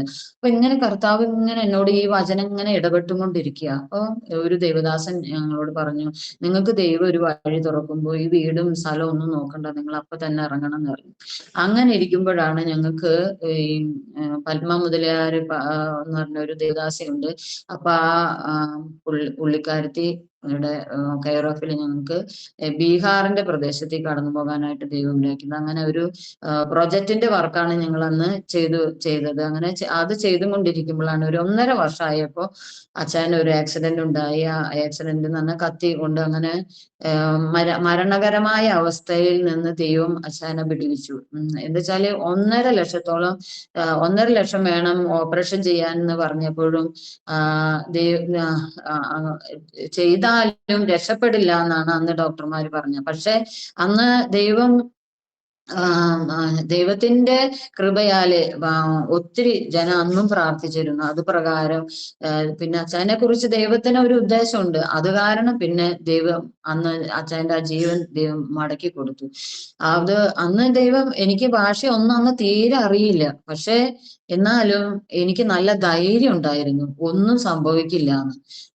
അന്നെന്ന് പറഞ്ഞാൽ അത്രയും ആത്മനിറവിന്റെ അനുഭവത്തിൽ ഇരിക്കുന്ന സമയത്താണ് ഈ അനുഭവങ്ങളൊക്കെ ജീവിതത്തിൽ കടന്നു വരുന്നത്. അപ്പൊ അങ്ങനെ ദൈവം എന്നെ ധൈര്യപ്പെടുത്തി ബലപ്പെടുത്തി. അന്ന് ഞാനും മക്കളും കൂടി ഇരുന്ന് പ്രാർത്ഥിച്ചു. ഓപ്പറേഷൻ ചെയ്തോളാം പറഞ്ഞ് അങ്ങനെ ദൈവം വിടുവിച്ചു. അങ്ങനെ അവിടെ ഞങ്ങള് സൗത്തില് ഞങ്ങള് നോർത്തിലെ മിനിസ്ട്രിക്ക് വേണ്ടി വന്നിരിക്കുന്നതാണ്, ഞങ്ങൾ സൗത്തില് പോകില്ല എന്ന്. അങ്ങനെ ഞങ്ങൾ അവിടെ നിന്ന് പിന്നെ ഇന്ത്യ മിഷന്റെ പ്രവർത്തനത്തില് കൂടെ 2015 ഞങ്ങൾ ഇന്ത്യ മിഷനോട് കൂടെ ചേർന്ന് പ്രവർത്തിക്കാനായിട്ട് കടന്നു വന്നു. ഞങ്ങൾ അന്ന് ഒരു ഒരു ഹോം സ്കൂൾ ഉണ്ടായിരുന്നു, ഹോമിലെ പിള്ളേരൊക്കെ പഠിപ്പിക്കുന്ന. അപ്പോ ഒരു 10-50 പിള്ളേര് മാക്സിമം ഉണ്ടാവും. അവിടെ ഉള്ള കൊച്ചുങ്ങളെ പഠിപ്പിക്കാനായിട്ട് ഞങ്ങൾ അവിടെ ഉച്ചവരെ പഠിപ്പിക്കും. അങ്ങനെ ഉച്ചയ്ക്ക് ശേഷം ഞങ്ങൾ ഗാവില് പോകും. അവിടുത്തെ ഗ്രാമങ്ങളിൽ പോയി സുവിശേഷം പറയും. ഒരേ വീട് വീടാന്തരം കയറി ഇറങ്ങി അവരോട് സുവിശേഷം പറയും, ട്രാക്ട് കൊടുക്കും, ന്യൂ ടെസ്റ്റ്മെന്റ് കൊടുക്കും. അങ്ങനെ കൊടുത്ത് അതുപോലെ തന്നെ ഞങ്ങള് അവിടെ ഫിലിം കാണിക്കും. ഫിലിം കാണിക്കും. കർത്താവിന്റെ 2ാം വരവിനെ കുറിച്ചുള്ള ഒരു ഫിലിമാണ്. ആ ഫിലിം കാണിക്കും. അങ്ങനെ ഒത്തിരി ജനങ്ങൾ കൂടി. പിന്നെ അവിടെ ഞങ്ങളൊരു VBS നടത്തുക. അങ്ങനെ അതുപോലെ ആരാധന നടത്താണെന്നൊന്നും പറയില്ല, നിങ്ങൾക്ക് യേശുവിനെ കുറിച്ചുള്ള കാര്യങ്ങൾ പഠിപ്പിച്ചു തരാമെന്നും പറഞ്ഞിട്ട് പിന്നെ ഞങ്ങൾ അവിടെ ഒരു ഹോം ചർച്ച് രൂപീകരിക്കും. അങ്ങനെയായിരുന്നു. അങ്ങനെ ഒത്തിരി ഹോം ചർച്ചുകൾ ഞങ്ങൾ അവിടെ രൂപീകരിക്കാനായിട്ട് ദൈവം ഇടയാക്കി. പിന്നെ ഞങ്ങളെ കുറിച്ചുള്ള ദൈവത്തിന്റെ ആലോചന എന്ന് പറഞ്ഞാല് സുവിശേഷം അറിയാത്തോടത്ത് പോയി സുവിശേഷം അറിയിക്കുക, അങ്ങനെയാണ്. അപ്പൊ അങ്ങനെ ഇരിക്കുമ്പോൾ 2019 ഞങ്ങള് സിസ്റ്റർ പ്രേസ് ലോഡ് അതിൻ്റെ ഇടയിൽ ഞാൻ ചോദിക്കട്ടെ, ആ ദേശത്ത് അങ്ങനെ പ്രവർത്തിച്ചുകൊണ്ടിരിക്കുമ്പോൾ എന്തെങ്കിലും എതിർപ്പുകളോ എന്തെങ്കിലും പ്രയാസങ്ങളോ എന്തെങ്കിലും ദൈവം നിങ്ങളെ ഉപയോഗിച്ച അത്ഭുതങ്ങളോ അങ്ങനെ വല്ലതും ഉണ്ടോ ഓർമ്മയിൽ? അവിടെ വെച്ചിട്ട് ഞങ്ങള് പ്രാർത്ഥിച്ച് അങ്ങനെ രോഗസൗഖ്യമൊക്കെ ഉണ്ടായിട്ടുണ്ട്. അങ്ങനെയൊക്കെ ഉള്ള അനുഭവങ്ങളുള്ളൂ. അങ്ങനെ അവരങ്ങനെ ആരാധനയ്ക്കില്ല. സൺഡേയിലുള്ള ആരാധന ഉണ്ടായിരുന്നു. ഒരു ഭവനത്തിൽ വെച്ച് ഞങ്ങൾ ആരാധന നടത്തിയിരുന്നു. അവിടെയൊക്കെ ഈ രോഗസൗഖ്യങ്ങളെല്ലാം നടന്നിട്ടുണ്ട് എന്നുള്ളൂ. അങ്ങനെ ഞങ്ങൾ പിന്നെ അവിടെ നിന്ന് 2019 ഞങ്ങൾ സുപ്പോൾ എന്ന സ്ഥലത്ത് ഞങ്ങൾ കടന്നു പോകുന്നത്. അവിടെ കടന്നു ചെന്നതിന് ശേഷമാണ് ഞങ്ങൾ അറിയുന്നത് ഇവിടെ ദേവദാസന്മാരെ നിർത്താത്തൊരു സ്ഥലമാണെന്ന്. അപ്പൊ അവിടെ വലിയ പ്രതികൂലങ്ങളുള്ള സ്ഥലം. അങ്ങനെ 2 സ്ഥലങ്ങളുണ്ട് അങ്ങനെ സുവിശേഷം അറിയിക്കാനൊക്കെ പറ്റാത്ത സ്ഥലങ്ങൾ. അപ്പൊ ഞങ്ങൾ എന്ത് ചെയ്യുക, ഈ ട്രാക്ട് കൊണ്ടുകൊടുക്കാനും അതുപോലെ തന്നെ ഈ ഒരു മഞ്ഞ ബുക്ക് ഉണ്ട്, ഈ സുവിശേഷം നമ്മള് ഈ ഇത് ചിത്രം പോലെ ചിത്രപ്രകാരം അങ്ങനെ ഒരു ബുക്ക് ഇറക്കിയിട്ടുണ്ടായിരുന്നു. അങ്ങനെ ഒത്തിരി ബുക്കുകളുണ്ട്. അങ്ങനെ ആ ബുക്കുകളെല്ലാം ഞങ്ങൾ ഓരോ ഭവനങ്ങളിലും കൊണ്ടു കൊടുക്കുമായിരുന്നു. പിന്നെ ലാസ്റ്റിൽ ഞങ്ങൾ എന്ത് ചെയ്തു, അവിടെ പിള്ളേരെ അങ്ങനെ ഹോം ചർച്ചസ് രൂപീകരിക്കാനായിട്ട് ഞങ്ങൾക്ക് പറ്റിയില്ല. സുവിശേഷ വിരോധികളുടെ ഒരു പ്രയാസം കാരണം അങ്ങനെ ഞങ്ങള് ഈ ട്യൂഷൻ സെന്റർ നടത്തി. അപ്പൊ ട്യൂഷൻ സെന്റർ നടത്തി 1-2 സ്ഥലത്തെല്ലാം 3 സ്ഥലങ്ങളിൽ ഞങ്ങൾ അങ്ങനെ പഠിപ്പിക്കാൻ നോക്കി. പക്ഷേ ലാസ്റ്റിൽ ഒരു സ്ഥലത്ത് ഞങ്ങൾ പോയി അവിടെ പിള്ളേരെ പഠിപ്പിക്കാൻ നോക്കിയപ്പോ ഒരു വ്യക്തി എപ്പോഴും ഞങ്ങളുടെ പുറകിൽ വന്ന് ഞങ്ങളെ അങ്ങനെ നിങ്ങൾ ചെയ്യുന്നത്, നിങ്ങൾ കടന്നു വരുന്നതിന്റെ ഉദ്ദേശം ഞങ്ങൾക്ക് അറിയാം, നിങ്ങൾ പഠിപ്പിക്കാനാ കടന്നു വരുന്നതെന്നും പറഞ്ഞിട്ട് നിങ്ങൾ മതം മാറ്റാനാ വരുന്നെന്ന് പറഞ്ഞ് ഞങ്ങളെ ഫോട്ടോ എടുക്കാനും ഞങ്ങളെ പോലീസിൽ പിടിപ്പിക്കുന്നു ഒക്കെ അങ്ങനെ പറഞ്ഞു. അങ്ങനെ പിന്നെ ഞങ്ങള് പിന്നെ അവിടുത്തെ ആ ഇതങ്ങോട്ട് നിർത്തി. ട്യൂഷൻ പഠിപ്പിക്കാനൊന്നും പോയില്ല. പിന്നെ ഒരു ദിവസം ഞങ്ങള് ഒരു സഹോദരിക്ക് പ്രാർത്ഥിക്കാനായിട്ട്, തലവേദനയ്ക്ക് വേണ്ടി പ്രാർത്ഥിക്കാനായിട്ട് ഞങ്ങൾ പോയ സമയത്ത് ഈ സഹോദരി പുറത്തേക്ക് വരില്ല. പക്ഷെ ഞങ്ങള് അതിന്റെ ഇടയ്ക്ക് എല്ലാ ദിവസങ്ങളിലെല്ലാം പോയി പ്രാർത്ഥിക്കാന്നാ. പക്ഷെ ഞങ്ങളുടെ ഈ സോണൽ ലീഡറും അങ്ങനെയൊക്കെ ആയിട്ട് ഞങ്ങൾ അന്ന് വണ്ടിയായിട്ട് പോയത്. പക്ഷെ ഇവര് തിരിച്ചു വരും, ഒരു അകത്തുനിന്ന് വരുന്നില്ല. പക്ഷെ ഇവര് വണ്ടിയായിട്ട് ആൾക്കാർ ചെന്നപ്പോ, അതോ ഞാൻ ഇവര് മുന്നമേ ഇവര് ഞങ്ങൾ ചെല്ലുന്നുള്ളത് കണ്ടിട്ടാണ് തോന്നുന്നത്, അവിടെ അടുത്തുള്ള ആൾക്കാരെല്ലാം വടി, ഈ മുളവടി എല്ലാം എടുത്തിട്ട് ഞങ്ങൾ അടിക്കാനായിട്ട് വന്നു. അങ്ങനെ ഞങ്ങൾ അന്ന് വണ്ടിയുള്ള കാരണം ഞങ്ങൾ അന്ന് ഓടി രക്ഷപ്പെട്ടു, വണ്ടി കയറി പോന്നു. ഒരു ദിവസം ഞങ്ങള് ഈ ബുക്കുകളെല്ലാം, ന്യൂ ടെസ്റ്റ്മെന്റും ഈ ട്രാക്ട് എല്ലാം കൊടുത്തുകൊണ്ടിരിക്കുമ്പോ ഒരു സഹോദരൻ പറഞ്ഞു, നിങ്ങൾ ഇത് ചെയ്യുന്നത് തെറ്റാണെന്ന് പറഞ്ഞു. ഞങ്ങൾ എന്ത്, നിങ്ങൾക്ക് ആവശ്യം ഉണ്ടെങ്കിൽ മേടിച്ചാൽ മതി എന്ന് പറഞ്ഞ് ഞങ്ങൾ അങ്ങനെ നിൽക്കുമ്പോ ഞങ്ങൾ പിന്നെ പെട്ടെന്ന് ഞാൻ വണ്ടിയിൽ ഓട്ടോയിൽ കയറി. റിക്ഷയിൽ കയറിയപ്പോ പിന്നെ അച്ഛനെ ഞാൻ വിളിച്ച് കയറ്റി. ഞാൻ അങ്ങനെ വഴക്കുണ്ടാക്കണ്ട വിചാരിച്ചിട്ട് കയറി. ഞങ്ങൾ ഇങ്ങോട്ട് പോകുന്നു. പകുതിക്ക് എത്തിയപ്പോ ഞങ്ങളുടെ വണ്ടി ഇവര് 2 ബൈക്ക് വന്നിട്ട് അങ്ങോട്ട് ബ്ലോക്ക് ചെയ്ത് നിർത്തി. അവര് 2 ബൈക്കും ഞങ്ങളുടെ വണ്ടിയുടെ ഫ്രണ്ടിൽ അങ്ങോട്ട് കൊണ്ടുവന്ന് നിർത്തി. ഞങ്ങൾ അവിടെ തടഞ്ഞു. ഒത്തിരി അന്ന് ഞങ്ങളെ അവര് ഷൗട്ട് ചെയ്തു. അങ്ങനെ പിന്നെ രാത്രി സന്ധ്യ നേരം ഞങ്ങൾ പറഞ്ഞു, ഞങ്ങൾ എന്നാ ഞാൻ വേറെ ദിവസം വരാമെന്ന് പറഞ്ഞു. അവര് തിരിച്ച് ഞങ്ങളെ, നിങ്ങൾ അവിടെ വന്ന് പ്രസംഗിക്കുമെന്നും പറഞ്ഞിട്ട് ഞങ്ങളെ വിളിച്ചത്. പക്ഷെ ഞങ്ങൾ പറഞ്ഞു, ഞങ്ങൾക്ക് ഇപ്പൊ വരാൻ പറ്റില്ല, ഞങ്ങൾക്ക് ഇപ്പൊ പോകണം, ഞങ്ങൾ വേറെ ദിവസം വരാമെന്ന് പറഞ്ഞു. പിന്നെ ഒരു അപ്പച്ചൻ ആ നേരത്ത്, ഒരു പ്രായമുള്ള ഒരു പിതാവ് ആ നേരത്ത് വന്ന് ഞങ്ങൾ അന്ന് അവരോട് സംസാരിച്ച് പിന്നെ ഞങ്ങൾ അന്ന് രക്ഷപ്പെട്ടു പോന്നു. പിന്നെ ഞങ്ങള് ഒരു ദിവസം ഇവിടെ പോയ നേരത്താണ്, റെയിൽവേ സ്റ്റേഷനിൽ ഞങ്ങൾ ട്രാക്റ്റും അതുപോലെ ന്യൂ ടെസ്റ്റ്മെന്റും കൊടുത്തുകൊണ്ടിരിക്കുന്ന നേരത്താണ് പിന്നെ ഞങ്ങളെ സുവിശേഷ വിരോധികൾ പിടിക്കുന്നത്. അങ്ങനെ ഫ്ലൈ ഓവറിൽ ഞങ്ങള് ഇത് കൊടുത്തുകൊണ്ടിരിക്കുന്ന നേരത്ത് പിടിച്ചു. പെട്ടെന്ന് എന്റെ മൊബൈൽ മാത്രമേ കൊണ്ടുപോയിട്ടുണ്ടായിരുന്നുള്ളൂ. അച്ഛൻ്റെ മൊബൈൽ വാങ്ങി ഫോണിലോട് ഇങ്ങനെ പറഞ്ഞു, ഞങ്ങളെ ഒരാൾ പിടിച്ചു. അങ്ങനെ അയാള് പിടിച്ചു കൊണ്ടുപോയി വെയിറ്റിംഗ് റൂമിൽ ഇരുത്തി. ഒത്തിരി അവൾക്ക് ആ പുള്ളിക്കാരൻ അവരുടെ ആൾക്കാരെ വിളിച്ചു, ഒരു കാറ് നിറച്ച ആൾക്കാർ വരുന്നവർ അച്ഛനെ അടിച്ചു തുടങ്ങി. അങ്ങനെ മൂക്കിന്ന് വായന്ന് എല്ലാം ബ്ലഡ് വന്നു തുടങ്ങി. അങ്ങനെ എനിക്കൊന്നും പറയുന്നില്ല. ഞാൻ പറഞ്ഞു, രോഗി അടിക്കല്ലേ അടിക്കല്ലേ എന്നൊക്കെ പറയുന്നുണ്ട്. അച്ഛനും പറയുന്നുണ്ട്, ഞങ്ങള് പാവങ്ങളെ ഞങ്ങള് പൊക്കോളാന്ന്. പക്ഷെ ഇവര് വന്നവര് അടിക്കുക. അങ്ങനെ അവര് അവസാനാകുമ്പോ പറഞ്ഞു. അപ്പൊ രാവിലെ 10 മണിയാണ്ട് ഞങ്ങളെ പിടിക്കുമ്പോ അവര് പറഞ്ഞു, നിങ്ങള് വണ്ടിയിൽ കയറി, നിങ്ങളെ കൊണ്ടുപോകണം. അപ്പൊ ഒത്തിരി, എനിക്ക് ഈ മാലയും കമ്മലും ഒന്നും ഇല്ലല്ലോ, ആഭരണമൊന്നുമില്ല, പൊട്ടിട്ടില്ല, അങ്ങനെയൊക്കെ ആയിട്ട് ഇവര് ഒത്തിരി അസഭ്യം എന്നെ പറഞ്ഞു. അങ്ങനെ ഞങ്ങള് എന്നെ നിർബന്ധിച്ച് അവര് വണ്ടി കയറ്റി.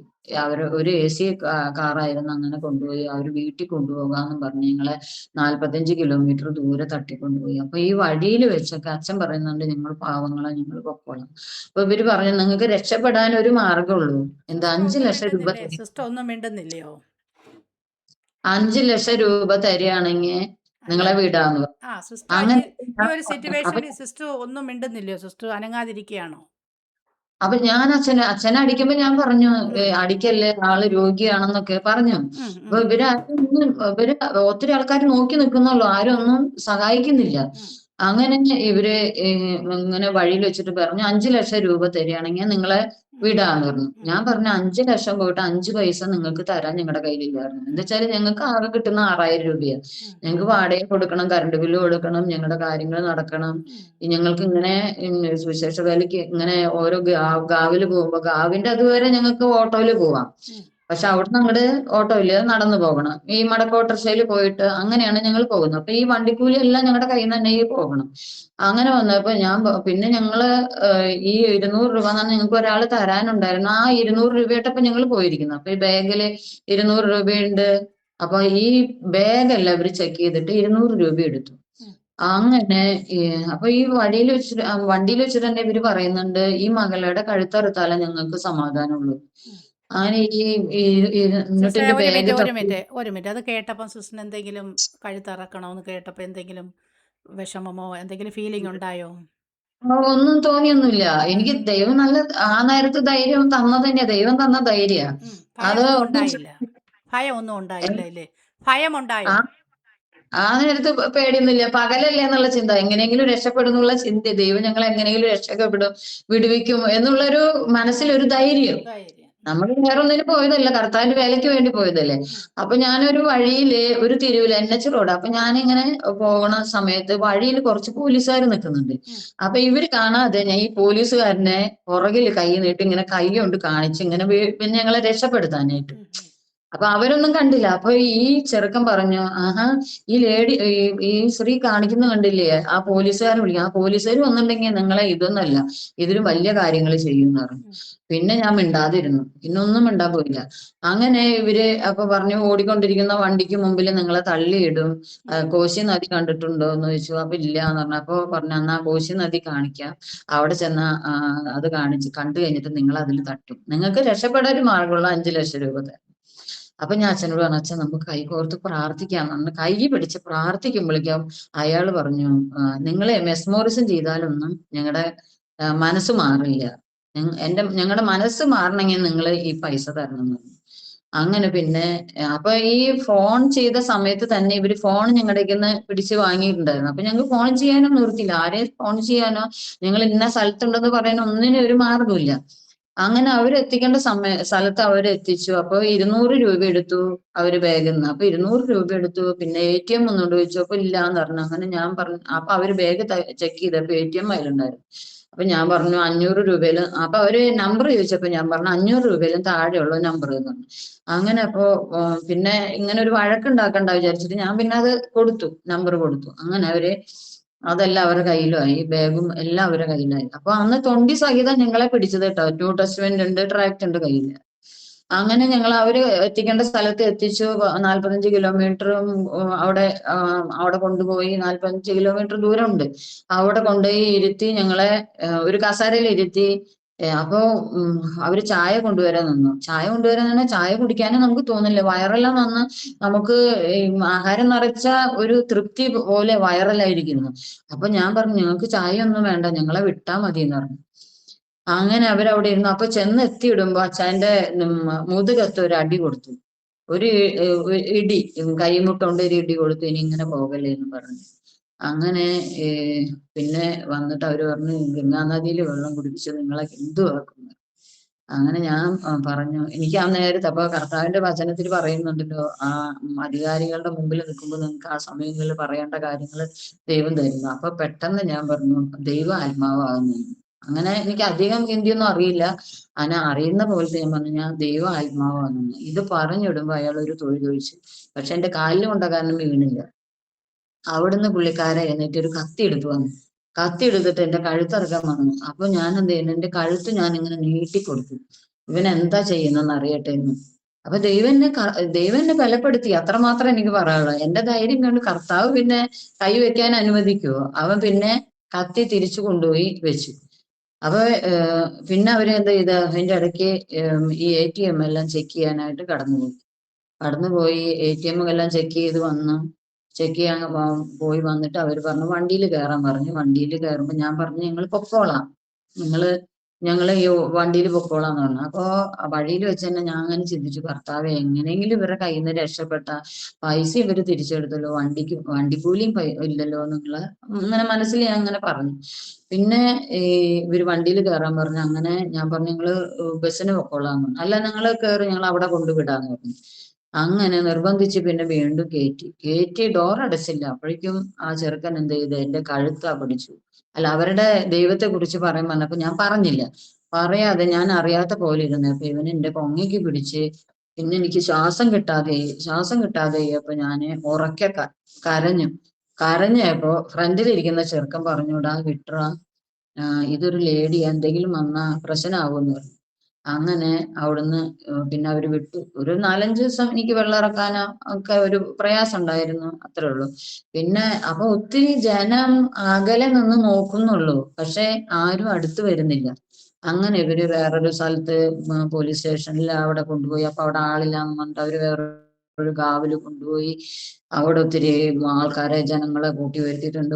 വോക്കിംഗ് സ്റ്റിക്കും അതുപോലെയുള്ള വടികളും കുന്തങ്ങളൊക്കെ ആയിട്ട് വന്ന് ഈ മദ്യപിച്ച്, ചെറിയ ചെറിയ പിള്ളേരെല്ലാം മദ്യപിച്ച് വന്നിട്ട് ഇങ്ങനെ അടിക്കുക, അങ്ങനെ കാലിനടിക്കുന്നൊക്കെ ഉണ്ട്. അപ്പൊ എന്നോട് ചോദിക്കുന്നത്, ഇത് നിന്റെ ആരാ? ഞാൻ പറഞ്ഞത് എന്റെ ഭർത്താവാ. നിന്റെ ഭർത്താവാണെങ്കിൽ നിനക്ക് എന്താ സിന്ദൂരൊന്നും ഇല്ലാത്തത്? നെറുകിലൊന്നും സിന്ദൂരം ഇല്ലല്ലോ. അപ്പൊ അവിടെ അടുത്തുള്ള ഒരു ഒരു ചായക്കടയാണ്. ആ ചായക്കടയിൽ ആളോട് പറയാം, ആ സിന്ദൂരം ഉണ്ടെങ്കിൽ ഇവിടെ കൊണ്ടുവന്നേന്ന് പറഞ്ഞു. അപ്പൊ ആ ചായക്കടയിൽ സിന്ദൂരുണ്ടോ? അപ്പൊ പിന്നെ അവരോട് പറഞ്ഞു, ഈ എന്ത് പശുമൂത്രം കൊണ്ടുവരാൻ, ഇവരെ പശുമൂത്രം കുടിപ്പിച്ച് ഹിന്ദുവാക്കാന്ന്. അങ്ങനെ അപ്പൊ ഞാൻ അങ്ങനെ മനസ്സില് ഞങ്ങള് പ്രാർത്ഥിച്ചു, ദൈവമേ, ഞാൻ പ്രാർത്ഥിച്ചു ദൈവമേ ഈ സമയത്തൊന്നും മൂത്രം ഒഴിക്കല്ലേ എന്ന്. അച്ഛനെ പ്രാർത്ഥിച്ചത്, കർത്താവെ അവര് തിരിച്ചു വരല്ലേ എന്ന്. പക്ഷെ അവര് തിരിച്ചു വന്നില്ല കേട്ടോ. അങ്ങനെ ഇതെന്താ കൊണ്ടുവന്നാലും കുടിക്കണ്ടേ ഇപ്പൊ അത്.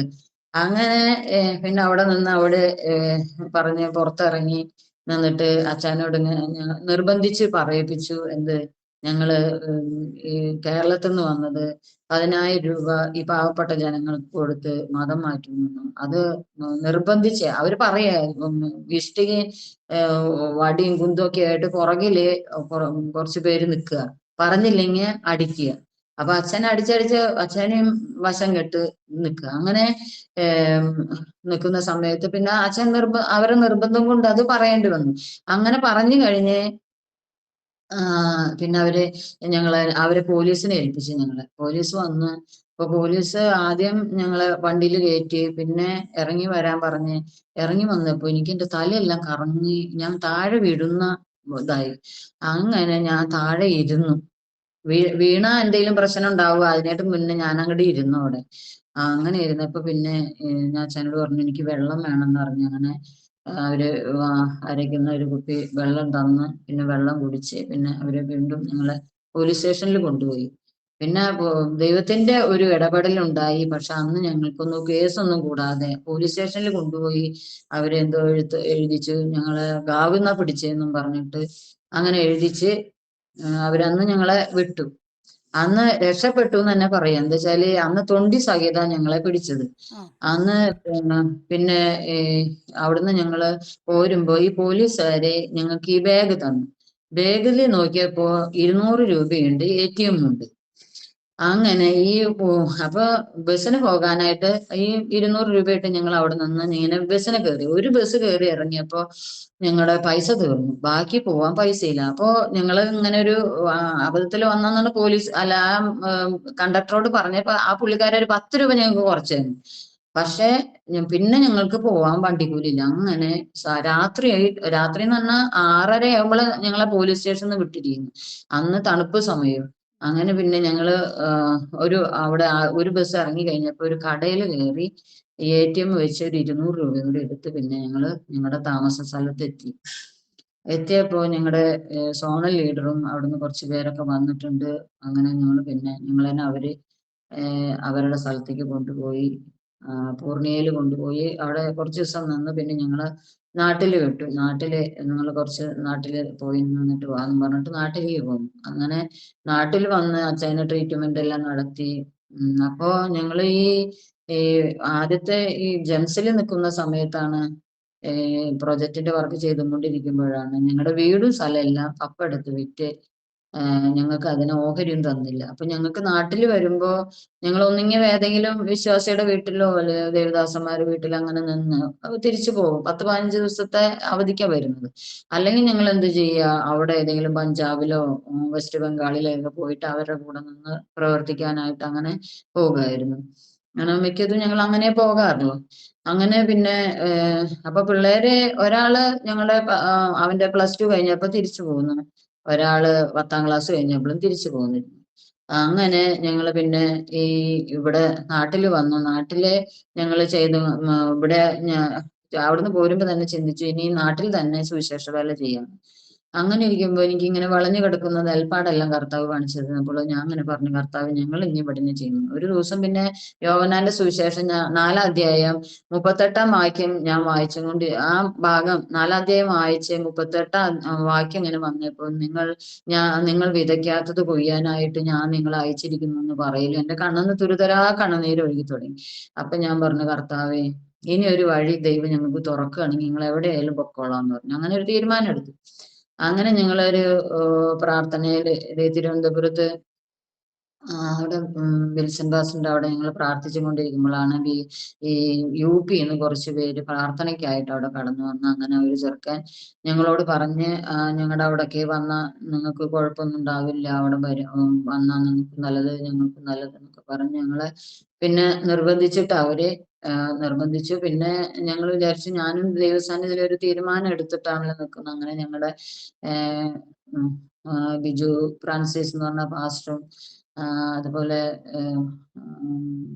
വേറൊരു പാസ്റ്ററൊക്കെ ഞങ്ങൾക്ക് വേണ്ടി പ്രാർത്ഥിച്ചാണ് ഞങ്ങൾ അന്ന് യുപിയുടെ പ്രദേശത്തേക്ക് പോയത്. അപ്പൊ അതിന്റെ ഇടയ്ക്ക് ഞാൻ പറയട്ടെ, എന്റെ വിവാഹം നടത്തി തന്നത് ഈ ഏജ് ചർച്ചില്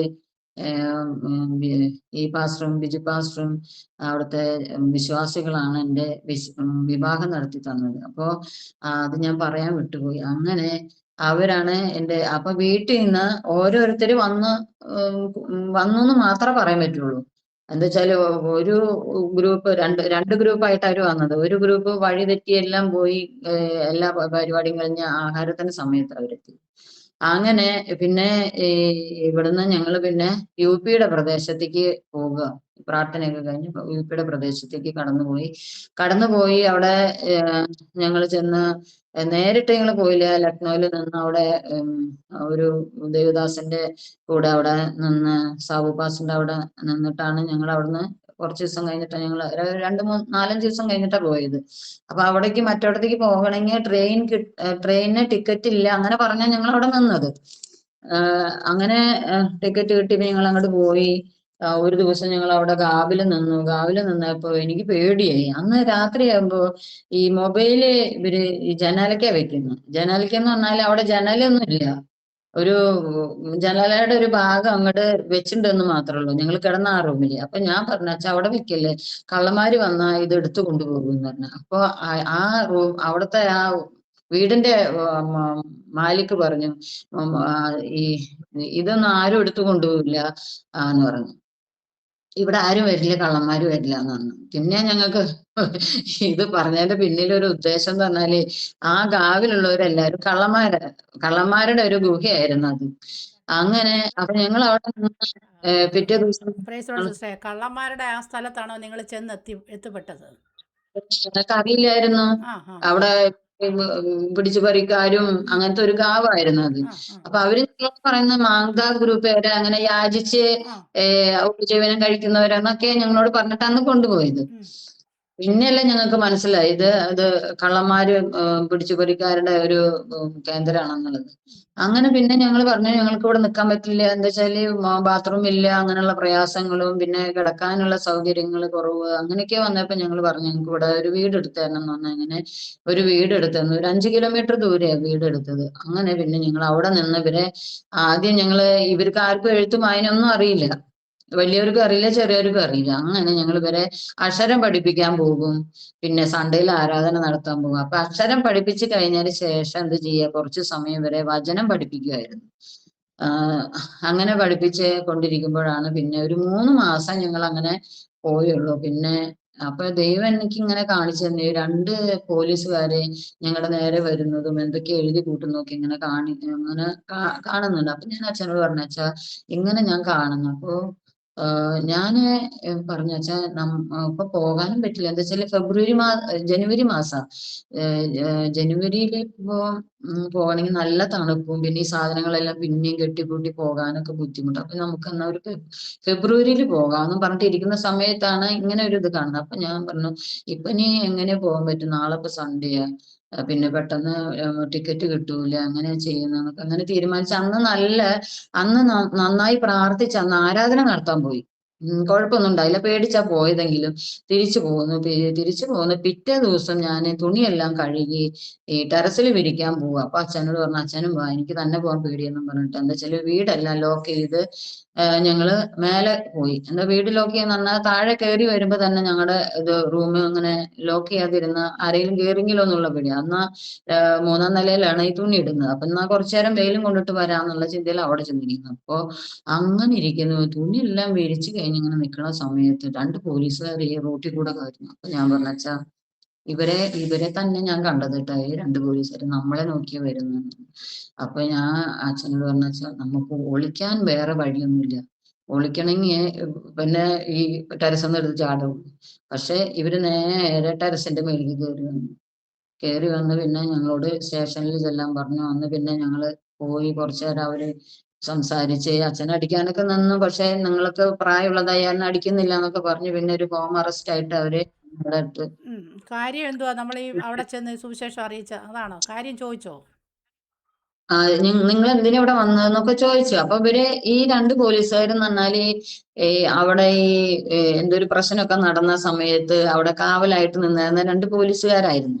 അപ്പൊ അവര് ഞങ്ങൾ ഈ പിള്ളേരെ ഈ മാപ്പെല്ലാം എടുത്ത് പഠിപ്പിക്കാൻ പോകുന്നൊക്കെ കാണാം. ഈ അപ്പൊ പിന്നെ സൺഡേയിൽ പോകുന്നതെന്ന് പറഞ്ഞാല് ഈ ആരാധന നടത്താനല്ലേ. അല്ലാത്ത ദിവസം ഞങ്ങൾ ഈ പിള്ളേരെ പഠിപ്പിക്കുന്നുണ്ടെന്ന് ഇവർക്ക് അറിയാം.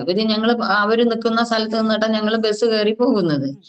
അങ്ങനെ അപ്പൊ ഇവര് ആദ്യം പിന്നെ ഇങ്ങനെ ചോദിച്ചു പിന്നെ അവര് പറഞ്ഞു, നിങ്ങൾ മതം മാറ്റാൻ വന്നവരാണല്ലേ എന്നും പറഞ്ഞിട്ട് പിന്നെ ഇവര് പിറ്റത്തെ ദിവസം ഞങ്ങളെ അപ്പോഴേക്കും അവിടെ ഒരു BJPയുടെ ഒരു മന്ത്രി ഒരു മന്ത്രി ഉണ്ടായിരുന്നു. എക്സ് മന്ത്രിയാണെന്നാ കേട്ടത് ഞങ്ങള്. പുള്ളിക്കാരൻ പിറ്റേ ദിവസം ഞങ്ങളെ പിന്നെ വീണ്ടും ഇവിടേക്ക് പോലീസ് സ്റ്റേഷനിൽ വിളിച്ച് പുള്ളിക്കാരൻ ഇരുന്ന് എഴുതുമ്പോ പുള്ളിക്കാരൻ പറയണതാ, നിങ്ങളെ ഇപ്പൊ ശരിയാക്കി തരാന്ന്. അപ്പൊ ഈ അച്ഛനത് കേൾക്കുന്ന അച്ഛൻ കേൾക്കുന്നില്ല കേട്ടോ. അപ്പൊ ഞാൻ ഇയാളെ എങ്ങനെ നോക്കണ്ട്, ഇയാളെന്താ ഞങ്ങളോട് ഇങ്ങനെ പറയുന്നു, ഇയാളെ ഞങ്ങൾക്ക് അറിയില്ല, വേറൊരു ആ ഗാവിലുള്ള ആളുമല്ല. അങ്ങനെ പിന്നെ പുള്ളി പിന്നെ കേസ് കൊടുത്ത് പിന്നെ ഞങ്ങളെ പിന്നെ ജയിലിലിട്ട് അവര് രാവിലെ പോയതാ. പിന്നെ ഓരോ ഓഫീസിലും കയറി ഇറക്കി ഞങ്ങളെ തമ്പ് ഇംപ്രഷനും ഞങ്ങളുടെ അടയാളങ്ങളും മാർക്കെല്ലാം എടുത്ത് പിന്നെ ഞങ്ങൾ അവരെ 7:30 ജയിലിൽ കൊണ്ടുവിടും. അപ്പൊ ഈ യാത്ര ചെയ്യുമ്പോ തന്നെ അപ്പൊ ഞങ്ങൾ രാവിലെ ചായയും അതുപോലെ 2 റൊട്ടി ഞങ്ങള് മനസ്സോടെ കഴിച്ചു. എന്നിട്ട് ഞങ്ങൾ പോയതാ. പിന്നെ ഒരു വെള്ളം ഞങ്ങൾക്ക് തന്നിട്ടില്ല. അങ്ങനെ അച്ഛൻ ഇടയ്ക്ക് വഴിയിൽ വെച്ച് പറയുന്നുണ്ട്, എനിക്കൊരു ചായ വാങ്ങിത്തരാം, എനിക്ക് ചായ വാങ്ങിത്തരാം. അപ്പൊ ഇവര് പറയാം, വാങ്ങിത്തരാം ഇത് മാത്രം പറയുന്നുള്ളൂ. അപ്പൊ ഞങ്ങളെ ജയിലിലിടുകയാണെന്നൊക്കെ അച്ഛൻ ചോദിക്കുന്നത്, നിങ്ങൾ എന്തിനാ ജയിലിലിടുന്നൊക്കെ അവര് പറഞ്ഞത്. പിന്നെ ജയിലിന്റെ മുമ്പിൽ ചെന്നപ്പോഴാണ് ഇത് ജയിലിലാണ് എന്നുള്ള ബോധ്യം ഞങ്ങൾക്കായി. ഞാൻ അച്ഛനോട് പറഞ്ഞ ഭാരപ്പെടണ്ട, കർത്താവിൽ സന്തോഷിപ്പിൻ എന്നുള്ള ആ വചനം ഞാൻ അങ്ങനെ പറഞ്ഞു പിന്നെ പോയി. പക്ഷെ എനിക്ക് പേടിയൊന്നും തോന്നിയില്ല. പക്ഷെ ഞാൻ കയറി ചെന്ന വനിതാ സെല്ലിൽ എന്നെ ഇടുമ്പോ അവര് ഞാൻ പറഞ്ഞു, എനിക്ക് ഹിന്ദി ഒന്നും അങ്ങനെ അറിയില്ല എന്നൊക്കെ ഞാൻ ഈ വനിതാ പോലീസിനോട് ഇവിടെ ഹിന്ദി എല്ലാം പഠിക്കുന്നൊക്കെ പറഞ്ഞ് പുള്ളിക്കാരത്തി. അവിടെ ചെന്ന് വനിതാ സെല്ലില് കയറി ചെന്നിടുമ്പോ എനിക്ക് അവര് തരുന്നത് ഈ പ്രസാദ. അപ്പൊ ഞാൻ പറഞ്ഞു, എനിക്ക് ഇത് പ്രസാദാന്നുകൊണ്ട് തന്നപ്പോ ഞാൻ പറഞ്ഞു എനിക്ക് വേണ്ടാന്ന് പറഞ്ഞു. കഴിക്കാൻ എന്തെങ്കിലും കിട്ടുമോ, നല്ല വിശപ്പ്. അങ്ങനെ കഴിച്ച് പിന്നെ അന്ന് എനിക്ക് ഉറങ്ങാൻ പറ്റുന്നില്ല. ഭയങ്കര ഡിസ്റ്റർബൻസ് പോലെ എനിക്ക് ഇങ്ങനെ തോന്നുക. എന്തൊക്കെയോ പിടിച്ച് വലിച്ചു കൊണ്ടുപോകുന്നു, അച്ഛനെ തല്ലുന്നുണ്ടോ എന്നൊക്കെ പേടി. അങ്ങനെ എന്തൊക്കെ പിടിച്ച് വലിച്ച് താഴെ ഇടുന്നൊക്കെ ശബ്ദം കേൾക്കുന്നു. അങ്ങനെ വന്നപ്പോ ഞാൻ ഈ നേരം വെളുപ്പിച്ചു പിന്നെ ഞാൻ അന്ന് അങ്ങനെ പിന്നെ മനസ്സിലായി എന്താ വെച്ചാല് ഈ ജയിലിന്റെ മുന്നിൽ കൂടെയാ ഈ നാഷണൽ പെർമിറ്റിന്റെ വണ്ടി പോകുന്നത് രാത്രിയാകുമ്പോ. അപ്പൊ അതിന്റെ ശബ്ദമായിരുന്നു പിന്നെ എനിക്ക് മനസ്സിലായത്. അങ്ങനെ പിന്നെ ഓരോ ദിവസം എന്ന് പറഞ്ഞാൽ ഈ ജയിലത്തെ അനുഭവം എന്ന് പറഞ്ഞാല് ഈ സന്ധ്യ നേരത്ത് ഈ ഹിന്ദുക്കള് എല്ലാം പാട്ടുപാടി കൈയടിച്ച് പാട്ടുപാടി അതിനുശേഷമാണ് ഇവര് ഈ പ്രസാദം എല്ലാവർക്കും കൊണ്ടു കൊടുക്കുന്നത്. ഈ ലേഡീസ് അങ്ങനെ എത്ര പേരുണ്ടായിരുന്നു ആ റൂമിലെ ലേഡീസ് ആയിട്ട് സിസ്റ്ററിന്റെ കൂടെ അറിയാം? ഒരു 10-18 പേര് ഉണ്ടാവും തോന്നണം. അങ്ങനെ എണ്ണം എടുക്കാൻ പറ്റില്ല. കാരണം എന്താ വെച്ചാല് ഞാൻ കിടന്നിരുന്ന ആ റൂമിൽ ഉണ്ടല്ലോ, അതില് പെർമനന്റ് ആയിട്ട് ആരെയും കെടുത്തില്ല. അവിടെ പെർമനന്റ് ആയിട്ട് കെടുത്തിയിരുന്നെന്ന് പറഞ്ഞാല് അവിടെ ഈ വേറൊരു ജയിലിൽ നിന്ന് അവർക്ക് വെള്ളപ്പൊക്കം ഒക്കെ വന്നിട്ട് അവരെ ജയിലിലെല്ലാം പൊളിഞ്ഞപ്പോ അവരെ ഇവിടെ സ്റ്റേ ചെയ്ത ആൾക്കാരാണ് ഈ റൂമിൽ.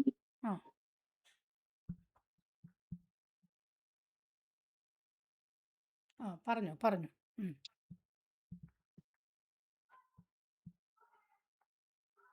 അങ്ങനെ അപ്പോ ഓരോ ദിവസം അപ്പൊ ഇവരിങ്ങനെ ഓരോ ദിവസം എനിക്ക് ഈ ഇത് കൊണ്ടുവന്ന് തരും, ഈ പ്രസാദമായിട്ട് വരുമ്പോ ഞാൻ പറയും വേണ്ടാന്ന്. അവസാനം ആകുമ്പോ ഞാൻ പറഞ്ഞു എനിക്കിത് വ്യവസ്ഥയില്ല കഴിക്കാൻ, ഞാൻ കഴിക്കില്ല എന്ന് പറഞ്ഞു. അപ്പോഴേക്കും അവർക്കൊക്കെ എന്നോട് നീരസം തോന്നി തുടങ്ങി.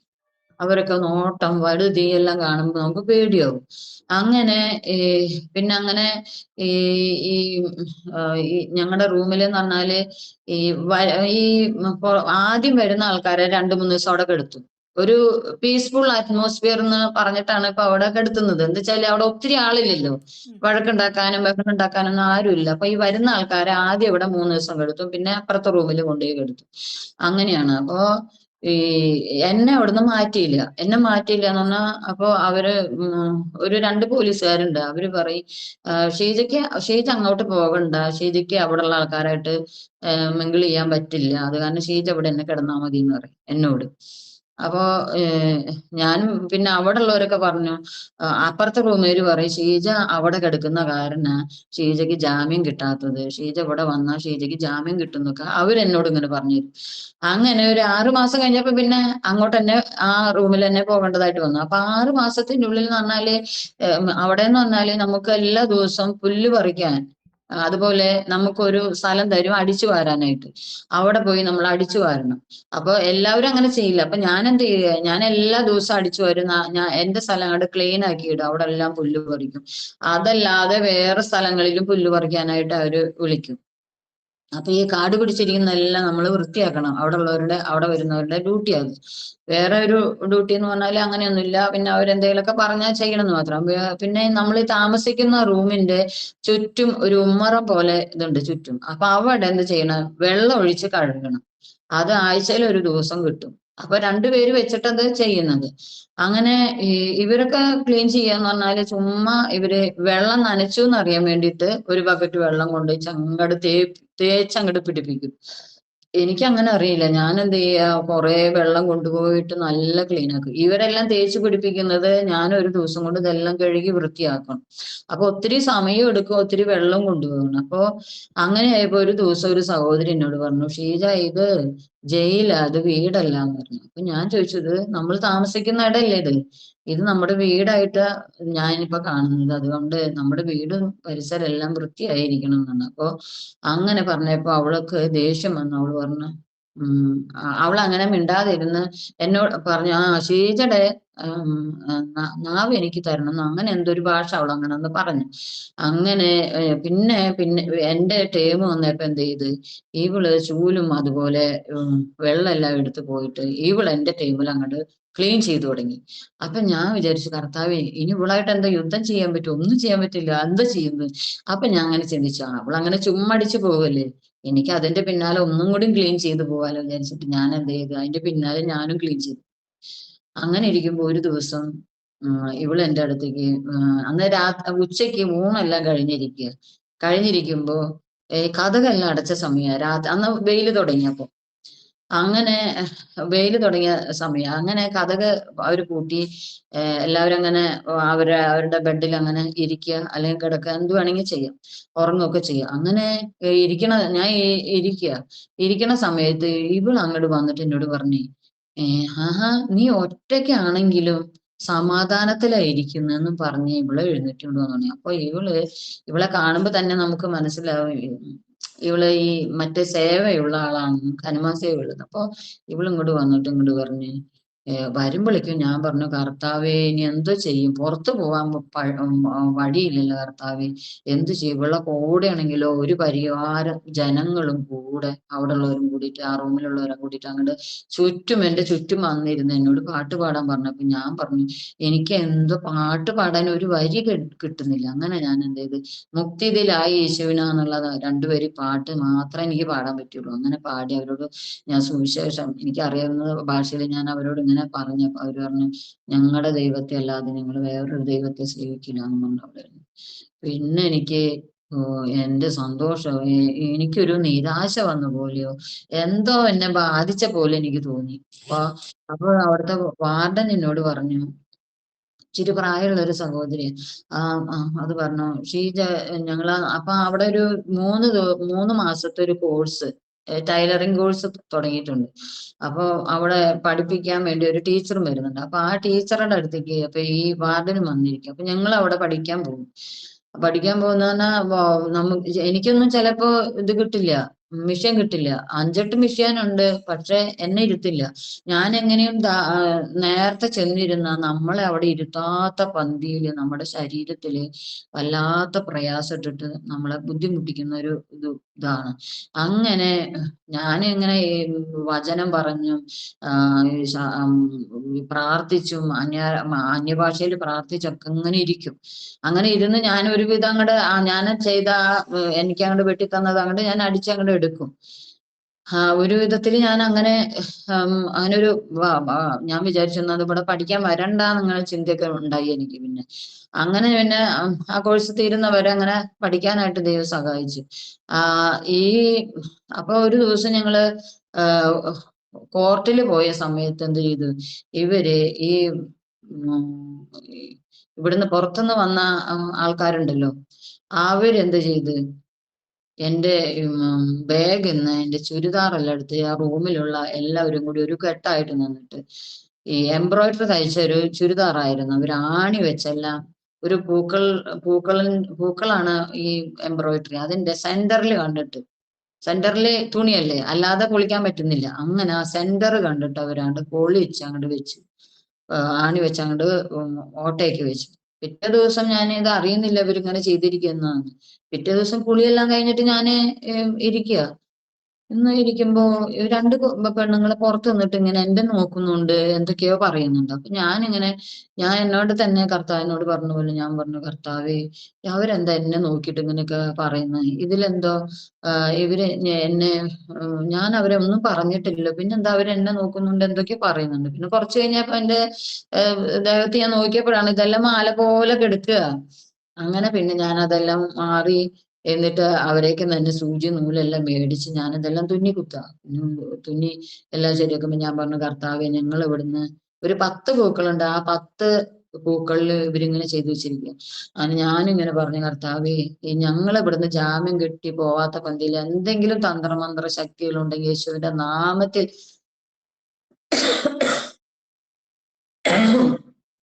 യേശുവിന്റെ നാമത്തിൽ അത് നിർവീര്യമാക്കണം എന്ന് പറഞ്ഞ് ഞാൻ അങ്ങനെ പ്രാർത്ഥിക്കുന്നുണ്ട്. പിന്നെ പറഞ്ഞു, ഇത് ആരാ ചെയ്തെങ്കിൽ കർത്താവെ ഇത് ചെയ്ത ആൾക്കാർ എന്നോട് ക്ഷമം വരണം എന്ന് പറഞ്ഞു. അങ്ങനെ പറഞ്ഞതെല്ലാം ഞാൻ തുന്നി കുത്തി ഞാൻ വെച്ചു.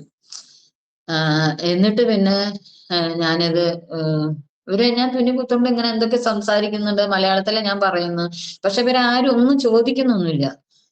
അങ്ങനെ പിന്നെ ഞാൻ ഈ സൂചി നൂല് അവർക്ക് തന്നെ തിരിച്ചു കൊടുത്തു.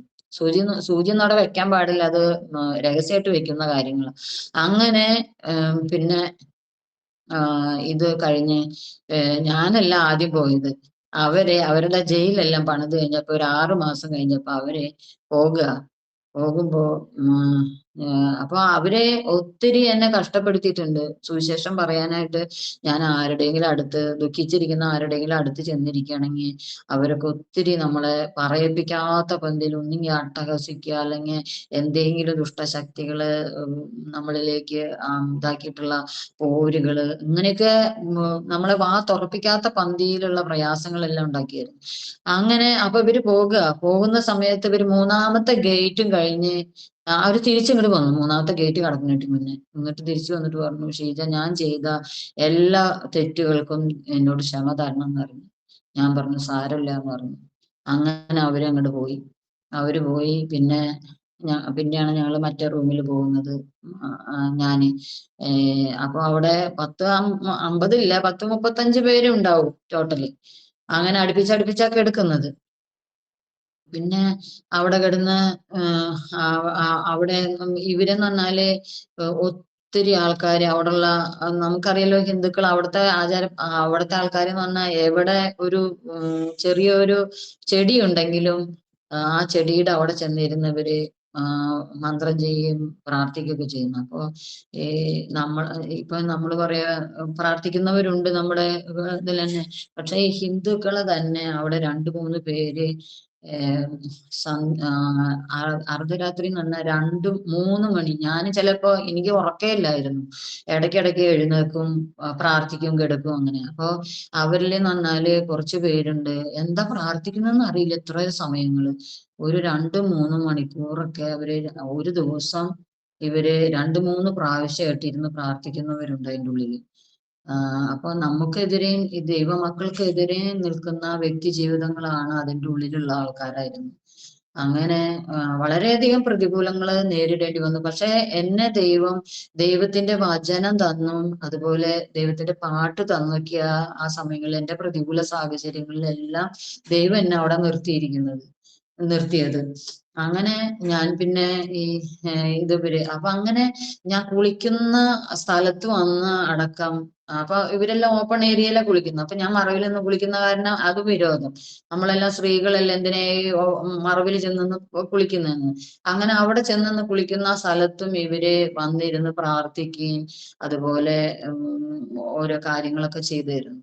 പക്ഷെ ഞാനൊരു ദിവസം ഇങ്ങനെ വീഴാൻ പോയപ്പോ ഞാൻ അങ്ങനെ പറഞ്ഞു, അയ്യോ എനിക്കിങ്ങനെ ഓർമ്മ വന്നു, നെഹമ്യാവ് ഈ മതിൽ പണിയുന്ന സമയത്ത് കുളിക്കുന്ന മതിൽ പണിയുന്ന കാലഘട്ടത്തില് കുളിക്കുന്ന സമയത്തും അവര് അരയ്ക്ക് ആയുധം ധരിച്ചിരിക്കുന്നു എന്നുള്ള വചനം എനിക്ക് ഓർമ്മ വന്നു.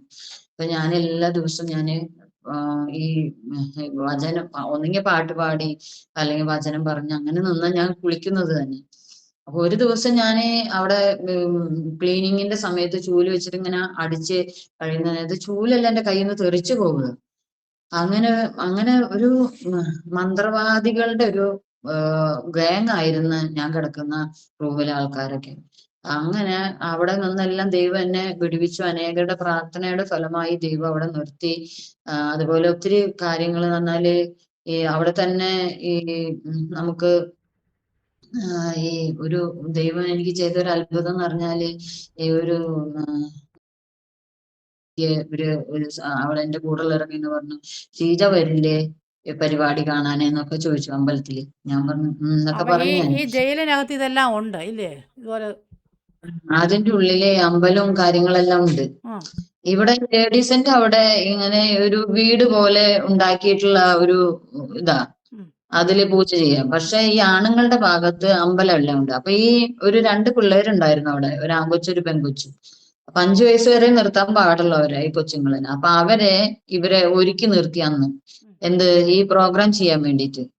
അങ്ങനെ അപ്പൊ രാവിലെ ഞാൻ അങ്ങനെ ചിന്തിച്ചു, കർത്താവേ എങ്ങനെ പോകും, ഞാൻ മാത്രമേ ഉള്ളൂ, എന്നെ ഇവിടെ നിർത്തൂല, പിന്നെ ഇവിടെ ആരും സെക്യൂരിറ്റി ആയിട്ടില്ല, ആരും നിൽക്കാനും പാടില്ല. അപ്പൊ ഞാൻ അങ്ങനെ ചിന്തിച്ചു, എന്നാ പുറമെ നിൽക്കുന്ന ആൾക്കാരുണ്ടാവില്ല, എന്നാ പുറത്ത് നിൽക്കാന്നുള്ള ചിന്ത. പിന്നെ ഞാൻ ഇങ്ങനെ തോന്നി, എനിക്ക് ഇങ്ങനെ പണ്ട് ഞാൻ ഇങ്ങനെ ഒരനുഭവം ഒരു കൊച്ചിന്റെ അനുഭവം ഞാൻ അങ്ങനെ വായിച്ചിട്ടുണ്ട്. എന്തോ ഒരു കോളേജിൽ നിന്ന് അവര് ടൂറിന് പോവുക. അപ്പോ വഴിക്ക് വെച്ച് പിള്ളേരെല്ലാം പറഞ്ഞു തിരിച്ചു വരുമ്പോ ഞങ്ങൾക്ക് സിനിമ കാണുന്നു. അപ്പൊ അച്ഛന്റെ ഒരു ഇതായിരുന്നു, കോളേജായിരുന്നു. അപ്പൊ അവര് പറഞ്ഞു, അപ്പൊ അതിലൊരു ബെന്തക്കോസ് പെങ്കൊച്ചുണ്ടായിരുന്നു. ആ കൊച്ചു പറഞ്ഞു ഞാൻ സിനിമ കാണില്ല എന്ന് പറഞ്ഞു. അങ്ങനെ അപ്പൊ അവര് പറഞ്ഞു, നീ സിനിമ കാണണ്ട, കണ്ണടച്ചിരുന്നാ മതി. ഈ കൊച്ചിനെ അവിടെ എത്തുന്നവരെ കരഞ്ഞിട്ടുണ്ട്. പിന്നെ തിരിച്ചു വരുമ്പോഴേക്കും എന്തുണ്ടായി, അന്നൊരു ഹർത്താലുണ്ടായി, അവർക്ക് അന്ന് സിനിമ കാണാൻ പറ്റിയില്ല. അപ്പൊ ഞാൻ പറഞ്ഞു, കർത്താവേ എനിക്കൊരു അത്ഭുതം കർത്താവിന് ചെയ്യാൻ കഴിയില്ലെന്ന്. അങ്ങനെ ഞാനിങ്ങനെ ഇങ്ങനെ പറഞ്ഞുകൊണ്ട് ഇങ്ങനെ ധ്യാനിച്ച് നടക്കുക. ഒരു 6 മണിയായി. അപ്പം ഭയങ്കര ഇടിമഴയും വന്നു. ഒരു 8 മണി വരെ ഇങ്ങനെ നിന്ന് ഒരിക്കലും ഇല്ലാത്തൊരു മഴ അന്ന്. അപ്പൊ ഞാൻ ഇങ്ങനെ മനസ്സിൽ വിചാരിച്ചു, ഇന്നത്തെ പ്രോഗ്രാം എല്ലാം എന്റെ ദൈവം അത് ക്യാൻസലാക്കി ഇങ്ങനെ മനസ്സിൽ എങ്ങനെ ചിന്തിച്ചു. പിന്നെ ഒരു 8 മണി കഴിഞ്ഞപ്പോ അവിടുത്തെ ജയിലർ വിളിച്ചു പറഞ്ഞു, ഇന്ന് മഴയായ കാരണം ഈ വെള്ളം എല്ലാം കയറി ഇവിടെ നിൽക്കാൻ പറ്റാത്ത വിധത്തിലുള്ള വെള്ളം നിൽക്കുക, അത് കാരണം ഇന്നത്തെ പ്രോഗ്രാം ക്യാൻസലാക്കി. ഞാൻ എന്റെ ദൈവത്തെ സ്തുതിക്കാനായിട്ട് ഇടയായി തീർന്നു. ദൈവമേ, കർത്താവ് എനിക്ക് ചെയ്ത ഈ വലിയ അത്ഭുതത്തിനായി സ്തോത്രം എന്നിങ്ങനെ. അപ്പോ പിന്നെ അങ്ങനെ ഞാൻ പിന്നെ ഇതെല്ലാം കഴിഞ്ഞ് പിന്നെ പിറ്റേ അവിടെ നിന്നതെന്ന് പറഞ്ഞാല് അങ്ങനെ പിന്നെ ഈ എനിക്ക് എന്റെ അടിച്ചു വാരുന്ന സ്ഥലമല്ല ഇവര് മാറ്റി. ആദ്യം എനിക്കൊരു ചെറിയൊരു സ്ഥലം തന്നിട്ടുണ്ടായിരുന്നു. അപ്പോ എന്നോട് പ്രാർത്ഥിക്കാനായിട്ട് ആൾക്കാരെ ഇങ്ങനെ വിളിക്കുമ്പോ അത് കംപ്ലൈന്റ് ചെയ്യുക, അത് കംപ്ലൈന്റ് ചെയ്യാനായിട്ട് പോകും. സിസ്റ്ററെ അങ്ങനെയൊക്കെ പ്രാർത്ഥിക്കാനൊക്കെ വിളിക്കുമായിരുന്നോ സഹോദരി അവിടുത്തെ ജയിലിൽ കിടക്കുന്ന ലേഡീസ്? പറയായിരുന്നു. ഏ അപ്പൊ ഈ ഞാൻ കുളിക്കുന്ന സ്ഥലത്തൊക്കെ വന്നിരുന്ന ആൾക്കാരെല്ലാം ഉം, അവർക്കൊക്കെ രോഗം വന്ന് മരുന്ന് കഴിച്ചിട്ടും രോഗം മാറുന്നില്ല, ബ്ലഡ് ചെക്ക് ചെയ്തു ഉം, മാറുന്നില്ല എന്നൊക്കെ പറഞ്ഞിട്ട് അവരെന്റെ അടുത്തേക്ക് വന്നു, ഷീജ പ്രാർത്ഥിച്ച് എന്റെ രോഗം മാറുന്നൊക്കെ പറഞ്ഞിട്ട് വന്നു. ഉം, അവർക്കൊക്കെ വേണ്ടി ഞാൻ പ്രാർത്ഥിച്ചു. പക്ഷെ ഇവർക്ക് വിടുതൽ കിട്ടിയാൽ ഇവര് പിന്നെയും ചെന്നിരിക്കുന്ന എന്താ ഇതിന്റെ മുന്നിലല്ലേ ഉം, ചെന്നിരിക്കുന്നത് പിന്നെയും. ഉം, അങ്ങനെ അപ്പൊ അപ്പൊ ഇവര് പ്രാർത്ഥിക്കുന്ന നമുക്ക് നേരിട്ട് ഞാൻ പ്രാർത്ഥിക്കാന്ന് പറഞ്ഞ് അവർക്ക് വേണ്ടി പ്രാർത്ഥിക്കും. എന്നിട്ട് അവരോട് വിവരങ്ങൾ ചോദിക്കും, എങ്ങനെയുണ്ടെന്നൊക്കെ ചോദിക്കും. അങ്ങനെ അവിടുത്തെ ഒരു പോലീസ് എന്നോട് പ്രാർത്ഥിക്കാനൊക്കെ പറഞ്ഞിട്ടുണ്ടായിരുന്നു. അങ്ങനെ അവർക്ക് വിടുതലെല്ലാം ലഭിച്ചു. ഈ പിന്നെ നമുക്കെതിരെ നമ്മുടെ വിശ്വാസത്തിനെതിരെ നിൽക്കുന്നവരാണല്ലോ ദൈവവും പിശാചും തമ്മിലുള്ള ഒരു പോരാട്ടം ഉണ്ടല്ലോ എപ്പോഴും. ഉം, അങ്ങനെയുള്ള ആ സാഹചര്യങ്ങളിലും കർത്താവിന്റെ വചനം തന്നൊക്കെയാ ദൈവം എന്നെ നിർത്തി. പിന്നെ അനേകരുടെ പ്രാർത്ഥന. പിന്നെ അവിടുത്തെ വനിതാ പോലീസ് എന്നോട് ചോദിച്ചു ഒരു ദിവസം, 2 പോലീസുകാർ എന്നോട് പറഞ്ഞു, ഷീജ. അപ്പൊ അവരായിട്ട് നല്ല കൂട്ടായി എന്ന് പറഞ്ഞാല് ഇവരെല്ലാവരും ഈ സാധനങ്ങളെല്ലാം കൊണ്ടുവരുമ്പോ ഈ വീട്ടിൽ നിന്ന് എല്ലാ സാധനങ്ങൾ കൊണ്ടുവരില്ല, ഇവരെ കാണാനാക്കിയിട്ട് ആൾക്കാർ വരുമ്പോ. അപ്പൊ അവരൊക്കെ ഇവർക്കൊക്കെ സീരിയസ് ഒക്കെ കൊടുക്കും. അപ്പൊ ഞാനും ചോദിച്ചു എന്റെക്കൊന്ന് സാധനങ്ങൾ വാങ്ങുന്നൊക്കെ ചോദിച്ചപ്പോ അവരെന്താ കഴിക്കാതിരിക്കാന്നൊക്കെ പറഞ്ഞ് അവര് കഴിക്കുകയൊക്കെ ചെയ്യും. അങ്ങനെ ഞാൻ അവരായിട്ട് കൂട്ടായി. അപ്പൊ അവരെന്നോട് ഒരു ദിവസം പറഞ്ഞു, ഷീജയുടെ ദൈവത്തെ കുറിച്ചൊന്നും ഞങ്ങളോട് പറഞ്ഞു. എനിക്ക് പറയാൻ പേടിയുണ്ട്, എന്താ വെച്ചാല് റൂമിലിരുന്ന് അവർ ചോദിക്കുന്നു. അപ്പൊ റൂമിലുള്ളവരും ഇത് ശ്രദ്ധിക്കല്ലേ. അങ്ങനെ എനിക്ക് അറിയാവുന്ന ഭാഷയിലല്ല ഞാൻ പറഞ്ഞപ്പോ അവര് പറഞ്ഞു. അപ്പൊ ഉൽപ്പത്തി തൊട്ടുള്ള കാര്യങ്ങളാണ് ഞാൻ പറയുന്നത്. അപ്പൊ അവര് പറഞ്ഞു അങ്ങനെയാണെങ്കിൽ ബൈബിള് വായിക്കണല്ലോ എന്നിങ്ങനെ പറഞ്ഞു. അങ്ങനെ പിന്നെ ഞാൻ അവിടുന്ന് ഒരു 8 മാസമായി നിരാശ വന്നു. പക്ഷെ നിരാശയിൽ അകപ്പെടാൻ ദൈവം അനുവദിച്ചില്ല. ദൈവത്തിന്റെ കൃപയാല് ദൈവം അവിടെ നിർത്തി. അപ്പൊ ഈ അപ്പൊ ഈ പിറുപിറുക്കാതെ നിന്നു. ഇവരെ മുമ്പിലെല്ലാം സന്തോഷത്തോടെ നിന്നു. കാരണം എന്താ വെച്ചാൽ ഈ സഹോദരി എന്നോട് വന്ന് പറഞ്ഞില്ലേ, നിങ്ങള് എന്താ ഒറ്റയ്ക്കാണെങ്കിലും നിങ്ങൾ സമാധാനത്തിലായിരിക്കുന്നെന്നുള്ളത്. അപ്പോ ഇവരുടെ മുന്നിൽ ഞാൻ പരാതിയായിട്ട് ചെല്ലാറില്ല, എന്താ എനിക്ക് ജാമ്യം കിട്ടാത്തത് എന്ന്. ഇവരോടൊന്നും ചെന്നൊന്നും കരയാറില്ല, ആരായിട്ടും വഴക്കുണ്ടാക്കാനും പോകില്ല, പറയുന്ന പണിയെല്ലാം ചെയ്യും. അപ്പോ ഈ പിന്നെ അവിടുന്ന് ഞങ്ങള് ജാമ്യം കിട്ടി 8-ാം മാസത്തിൽ ഞങ്ങൾക്ക് ജാമ്യം കിട്ടി തിരിച്ചു പോരുമ്പോ ഈ വനിതാ പോലീസ് അന്ന് ഡ്യൂട്ടിയിലായിരുന്നു. ഈ 2 പേരും അന്ന് ഡ്യൂട്ടിയിലുണ്ടായിരുന്നു. അവര് പറഞ്ഞു ഷീജ ഈ ബൈരക്കിൽ ഏറ്റവും നല്ല വ്യക്തിയായിരുന്നു. അപ്പോ ദൈവം അങ്ങനെ ഒരു സാക്ഷ്യം അവരിലൂടെ കേൾക്കാനായിട്ട് ഇടയാക്കി. അപ്പൊ ഈ നമ്മുടെ കൂടെ നിൽക്കുന്ന ആൾക്കാർക്കും അറിയാം നമ്മളെ ജീവിതം കണ്ട്. അപ്പൊ ഒരു സഹോദരി അവരുടെ ഭർത്താവിനെ കൊന്ന ഘാതകരെ കൊന്നു വന്നുള്ള ഒരു സഹോദരി ഉണ്ട്. നല്ല ഒരു വീട്ടിലെ കുടുംബത്തിലെ ഒരു സഹോദരിയാണ്. അപ്പൊ അവര് പറയും, അപ്പൊ ഈ വരുന്നവൾക്ക് ഈ ഇവിടെ ജയിലിൽ കൊണ്ടുവരുന്ന ജയിൽ പുള്ളികൾക്കല്ല ഞാൻ ആദ്യം വരുന്നവർക്കൊന്നും സോപ്പും അങ്ങനെയൊന്നും ഉണ്ടാവില്ല കുളിക്കാനും ഒന്നിനും. അപ്പൊ അവർക്കൊക്കെ എനിക്ക് എന്തെങ്കിലും കൂടുതലുണ്ടെങ്കിൽ ഒക്കെ ഞാൻ അവർക്ക് കൊടുക്കുമായിരുന്നു. അപ്പൊ ഈ സഹോദരി പറയും, ഷീജ അവരൊന്നും ഇത്ര നല്ല പുള്ളികളൊന്നും അല്ല, ഷീജ വിചാരിക്കുന്ന ആൾക്കാരൊന്നല്ല അവര് എന്നൊക്കെ ഇങ്ങനെ എന്നെ ഇവര് പറഞ്ഞു തരുമായിരുന്നു. അങ്ങനെ അപ്പൊ അവർക്ക് അറിയാം നമ്മുടെ ജീവിതം കണ്ട്, നമ്മുടെ ജീവിത ശൈലി കണ്ട് തന്നെ അവർക്ക് മനസ്സിലാവും ഇത് യഥാർത്ഥ ഒരു ദൈവ പൈതലാണ്, ഇവര് വിളിക്കുന്ന ദൈവമാണ് യഥാർത്ഥ ദൈവം എന്ന് അവർക്ക് മനസ്സിലാവാനായിട്ട് ദൈവം ഇടയാക്കും. ഇന്നല്ലെങ്കിൽ നാളെ അവരത് ചിന്തിക്കും. പിന്നെ ഒരു സഹോദരി എന്നോട് പറഞ്ഞു ജാമ്യം കിട്ടി, എന്റെ ഭർത്താവിന് ജാമ്യം കിട്ടി, എനിക്ക് ജാമ്യം കിട്ടുന്നില്ല, ഷീജ പ്രാർത്ഥിക്കുന്നതാണ്. എന്റെ കൂടെ തൊട്ട് കിടക്കുന്ന ഒരു സഹോദരി. അവള് 2-3 ദിവസം എന്റെ കൂടെ ഇരുന്ന് പ്രാർത്ഥിക്കുകയൊക്കെ ഇരുന്നു. പക്ഷെ മറ്റവര് ഇവളെ പ്രസ് ചെയ്തിട്ട് നീയും ഷീജയുടെ കൂടെ കൂടിയോ എന്നൊക്കെ പറഞ്ഞിട്ട് അവളെ അങ്ങനെ നിർബന്ധിച്ച് അവരങ്ങനെ അവളെ തിരിച്ചു. പക്ഷെ എനിക്കറിയാം, അവൾ ഇന്നല്ലെങ്കിൽ നാളെ അവൾക്ക് ജാമ്യം കിട്ടി പോകുമ്പോ അവള് പറഞ്ഞ അവളുടെ ദൈവമാണെന്ന് അവൾക്ക് ജാമ്യം കൊടുത്തു. പക്ഷെ ഇന്നല്ലെങ്കിൽ നാളെ അവള് യേശുവിനെ അറിയും. എന്താ വെച്ചാല് ഞാൻ സുവിശേഷം പറയുമ്പോ അവളിൽ ദൈവത്തിന്റെ പ്രവൃത്തി നടന്നിട്ടുണ്ടെന്ന് എനിക്കറിയാം. അങ്ങനെ അപ്പൊ അങ്ങനെ പിന്നെ ഞങ്ങൾ അവിടുന്ന് പോന്ന് ഞങ്ങളുടെ കേസെല്ലാം ഞങ്ങൾക്ക് അനുകൂലമായിരുന്നു. ഒരു മിനിറ്റ് സിസ്റ്റർ, ഈ 8 മാസം കിടന്നപ്പം സിസ്റ്ററിന് എന്തെങ്കിലും ഭാരങ്ങൾ, ഈ 8 മാസം നമ്മുടെ വീടല്ലല്ലോ, ഒരുപാട് പ്രശ്നങ്ങളും പ്രതികൂലങ്ങളും ഉണ്ട്. കർത്താവിനെ നാമത്തിൽ എന്നാല് നമ്മള് ഒരു എന്താ പറയാ, ഒരു ജയിലെന്ന് പറഞ്ഞാല് നമുക്ക് അവിടുന്ന് പുറത്ത് വരണം എന്നാ നമുക്ക് എപ്പോഴും ആഗ്രഹം വരുന്നത്. എന്താ വെച്ചാല് ഒരു പക്ഷിയെ കൂട്ടിലിട്ടാല് ആ പക്ഷിക്ക് എവിടേക്കും പോവാൻ കഴിയില്ലല്ലോ. ആ പക്ഷിയുടെ ജീവിതം എന്ന് പറഞ്ഞാല് ആ കൂട്ടിൽ തന്നെ. അപ്പോ നമ്മുടെ ചിന്ത മുഴുവനും മാനസികമായിട്ടുള്ള ഒരു പ്രയാസം, ഉം, എങ്ങനെ അവിടെ നിന്ന് മോചിതരാകും ഉം, എന്നൊക്കെ ഉള്ള ഒരു ചിന്ത. പക്ഷെ ഒത്തിരി എന്ന് പറഞ്ഞാല് ആ സമയങ്ങളിലെല്ലാം ഞാന് ഒരു നേരമൊക്കെ കഴിച്ചിരുന്ന സമയങ്ങളാണ് കൂടുതൽ സമയങ്ങൾ ഉണ്ടായിട്ടുള്ളത്. പക്ഷെ എല്ലാ സമയത്തും പോയി ആഹാരം മേടിച്ചു കൊണ്ടുവന്നിരിക്കും. പക്ഷെ ഇവരറിയാതെ ഞാൻ എല്ലാം കളയും. അപ്പൊ കുറച്ചേ എടുക്കുള്ളൂ. പക്ഷെ ആരും അങ്ങനെ ഭക്ഷണം കഴിക്കുന്നില്ല അവിടെ. എല്ലാവരും വേസ്റ്റ് ബിന്നിൽ കൊണ്ടുപോയിടുക. എന്ന് വെച്ചാല് കഴിക്കാൻ പറ്റാത്ത ആഹാരങ്ങൾ അവിടെ തരുന്നത് നമുക്ക് കഴിക്കാൻ പറ്റില്ല. പിന്നെ സ്വോത്രം പറഞ്ഞ് ഞാന് ഒരു നേരം ഈ മിച്ചറും എല്ലാം കലർത്തിയിട്ടൊക്കെയാ ചിലപ്പൊക്കെ ഇത് കഴിക്കുന്നത്. അല്ലെങ്കിൽ ഇവരൊക്കെ ഈ ഹോട്ടലൊക്കെ പോകുമ്പോ ഈ കുഞ്ഞുങ്ങളുള്ള ആൾക്കാരൊക്കെ പോകുമ്പോ ഈ ഡ്രൈവർമാർക്ക് ഒരു സഹതാപം തോന്നിയിട്ട് ഇവരെ പച്ചക്കറി, ഈ മല്ലിയിലയും തക്കാളിയും മുളകും അങ്ങനെയൊക്കെ വെളുത്തുള്ളി അങ്ങനെയൊക്കെ ഉള്ള കാര്യങ്ങളെല്ലാം വാങ്ങിക്കൊണ്ടുവന്ന് ചിലപ്പോ ഞങ്ങൾ അവരെ പൈസ കൊടുത്തിട്ട് അവരൊക്കെ വാങ്ങും. അപ്പൊ അങ്ങനെ നമ്മൾ ഈ ഗ്ലാസ്സിൽ നമ്മളിങ്ങനെ കുത്തി കുത്തി കുത്തിയിട്ട് അതൊരു ചമ്മന്തിയാക്കി കഴിക്കുമ്പോ അതൊരു ടേസ്റ്റിൽ അങ്ങനെ കഴിക്കും. ആ എരും അല്ലാതെ നമുക്ക് ഇവര് കൊണ്ടുവരുന്ന ഒരു കറിയിൽ നമുക്കൊന്നും തൃപ്തിപ്പെടാനില്ല, ഉം. തൃപ്തിപ്പെടാൻ പറ്റില്ല. പക്ഷെ സ്വോത്രം പറഞ്ഞ് അങ്ങോട്ട് ഒരു നേരം അങ്ങോട്ട് കഴിക്കും, ജീവൻ നിലനിൽക്കണ്ടേ അതെ. അതിനു വേണ്ടി. അപ്പം ഈ ജയിലിൽ പിന്നെ കിടന്നപ്പം കർത്താവിനോട് കൂടുതൽ അടുക്കാനായിട്ട് കഴിഞ്ഞിട്ടുണ്ടല്ലോ ഇല്ലേ? പുറത്ത് നിന്ന് പിന്നെ പിന്നെ ദൈവം എന്നെ അത് പഠിപ്പിച്ചിട്ടുണ്ട് കേട്ടോ. ഉം. ഇല്ലായ്മയിൽ ഇരിക്കാനും ഉള്ളപ്പോ ജീവിക്കാനും എല്ലാത്തിനും ദൈവം എനിക്ക് അതിനുള്ള ഒരു കൃപ തന്നിട്ടുണ്ട്. അത് കാരണം അവിടെ നിൽക്കാൻ ദൈവം എന്നെ സഹായിച്ചു, അത്ര മാത്രമേ പറയാൻ പറ്റുള്ളൂ. ഉം. അങ്ങനെ ഈ അവിടെ നിന്ന് പിന്നെ രണ്ടാമത്തെ പ്രാവശ്യം പിന്നെ ആദ്യത്തെ പ്രാവശ്യത്തിൽ തന്നെ ഇങ്ങനെയുള്ള കാര്യങ്ങളിലെല്ലാം ഇച്ചിരി ആഹാരത്തിനൊക്കെ ഇച്ചിരി പ്രയാസം. പിന്നെ ഒത്തിരി ദേവദാസന്മാര് ഞങ്ങൾക്ക് സാധനങ്ങള് ഈ പാക്കിംഗ് ഫുഡ് എന്ന് പറഞ്ഞാല് മിച്ചറ്, കായ് വറുത്തത് അങ്ങനെയുള്ള സാധനങ്ങളെല്ലാം കൊണ്ടുവരാ, ഫ്രൂട്ട്സ് കൊണ്ടുവരാ, ഡ്രൈ ഫ്രൂട്ട്സ് കൊണ്ടുവരാ. അങ്ങനെ ഞങ്ങൾക്ക് കൊണ്ടുവന്ന ഈ ചിരിച്ചൊക്കെ കഴിക്കുള്ളൂ. ഈ ഫാസ്റ്റിംഗ് എടുക്കുന്ന സമയം നമ്മളിത് കഴിക്കില്ലല്ലോ. ചിലപ്പോക്കെ ഇവര് വരാനൊക്കെ താമസമായിട്ടുണ്ടെങ്കിൽ ഞാൻ എന്ത് ചെയ്യും, സൺഡേയിലെല്ലാം ഈ അച്ഛനൊക്കെ പെട്ടെന്ന് കഴിക്കും. എന്താ വെച്ചാല് അച്ഛനും ഇതൊന്നും കഴിക്കാൻ പറ്റില്ല. അങ്ങനെ പിന്നെ അങ്ങനെ അവിടെ കഴിഞ്ഞു. ദൈവം കർത്താവിന്റെ കൃപയാലും അനേകരുടെ പ്രാർത്ഥനയാലും ദൈവം അവിടെ നിൽക്കാനായിട്ട് ദൈവം ഇടയാക്കി.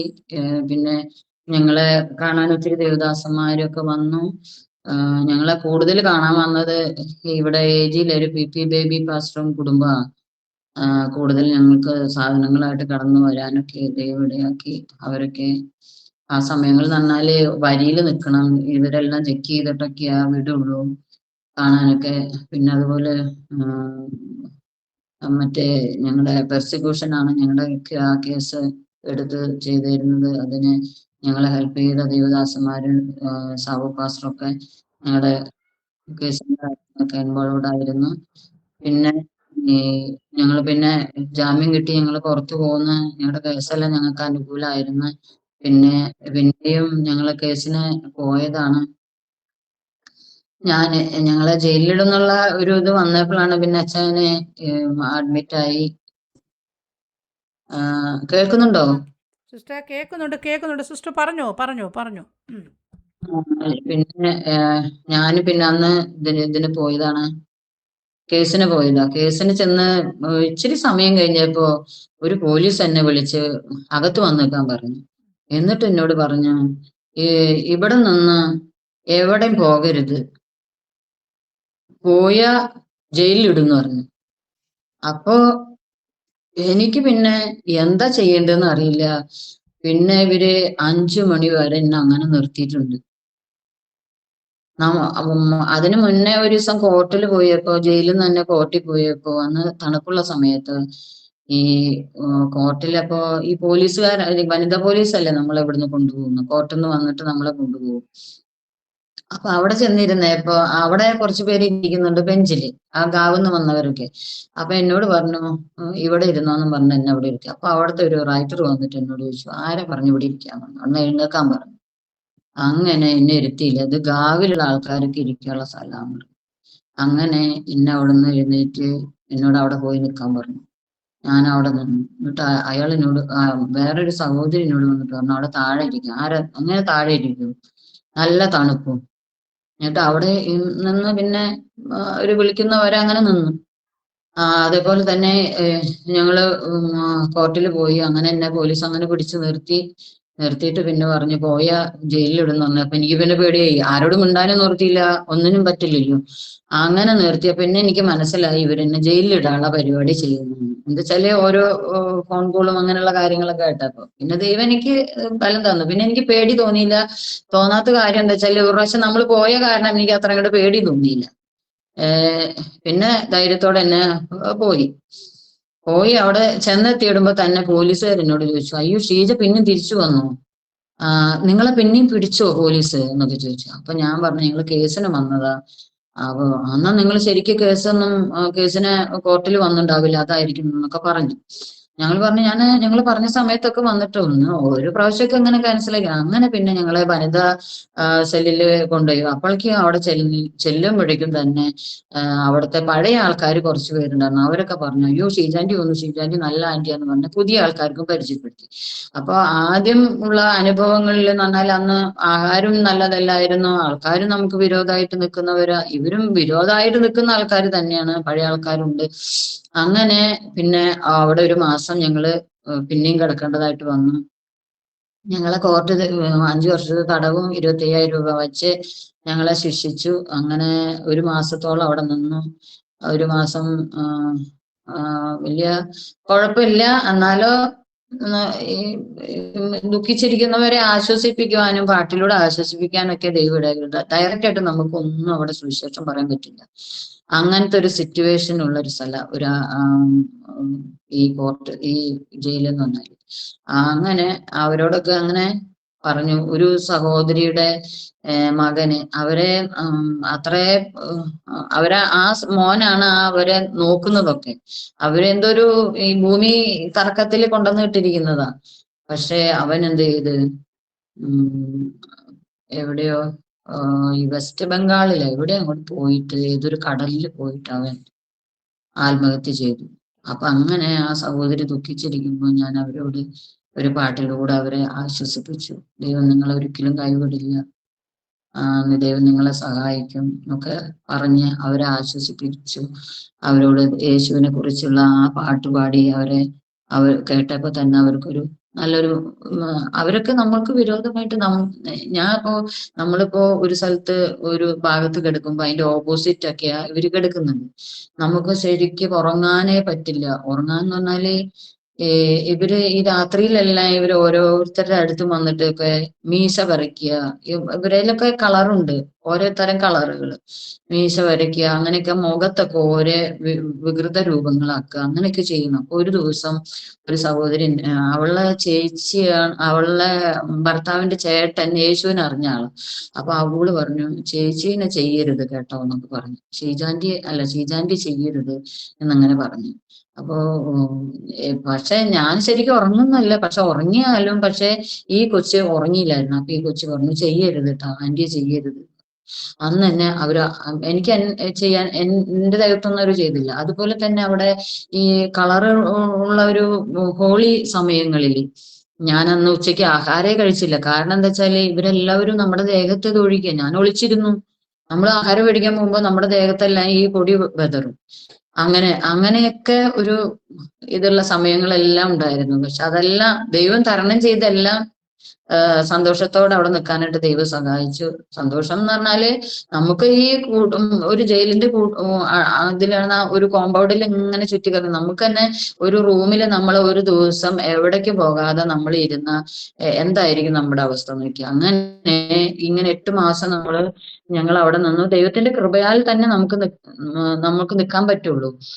അങ്ങനെ അച്ചായനെ കുറിച്ചായിരുന്നു എനിക്ക് കൂടുതൽ ചിന്തയും ഭാരമൊക്കെ. അങ്ങനെ ഓരോ സ്വപ്നങ്ങൾ കാണുമ്പോഴും അച്ചായൻ ഇങ്ങനെ ഡെഡ് ബോഡി എടുത്തു കൊണ്ടുപോകും എന്നൊക്കെ ഇങ്ങനെ കാണുമ്പോഴൊക്കെ എനിക്ക് ഭയങ്കര ഇതായിരുന്നു. അങ്ങനെയൊക്കെ ഞാൻ ഉപവാസം എടുത്തു. അപ്പോ ഈ വാർഡനാണ് അന്ന് എന്നോട് പറഞ്ഞത്. അന്ന് ഞാൻ പറഞ്ഞില്ല, അന്ന് ആ സഹോദരി എന്നെ എങ്ങനെ പറഞ്ഞപ്പോ എനിക്ക് ഭയങ്കര പ്രാർത്ഥിക്കാനും പറ്റുന്നില്ല. അങ്ങനത്തെ ഒരു അവസ്ഥ വന്നപ്പോ പിന്നെ ഞാൻ 2-3 ദിവസം ഉപവസിച്ച് ഫുള്ളായിട്ട് ഉപവസിച്ചു. അപ്പൊ ആ വാർഡൻ എന്നോട് പറഞ്ഞു നിങ്ങളുടെ ഈസ്റ്റർ ഒക്കെ അല്ലേ, എന്നൊക്കെ പറഞ്ഞ് അവരോടും വേറൊരു സഹോദരി മുഖാന്തരക്ക് ഞാന് അവിടെ വേറൊരു സഹോദരി വന്നിട്ടുണ്ടായിരുന്നു. യേശുവിനെ അറിയുന്നതാ, പക്ഷെ അവര് സ്ഥാനപ്പെട്ട ഒന്നല്ല.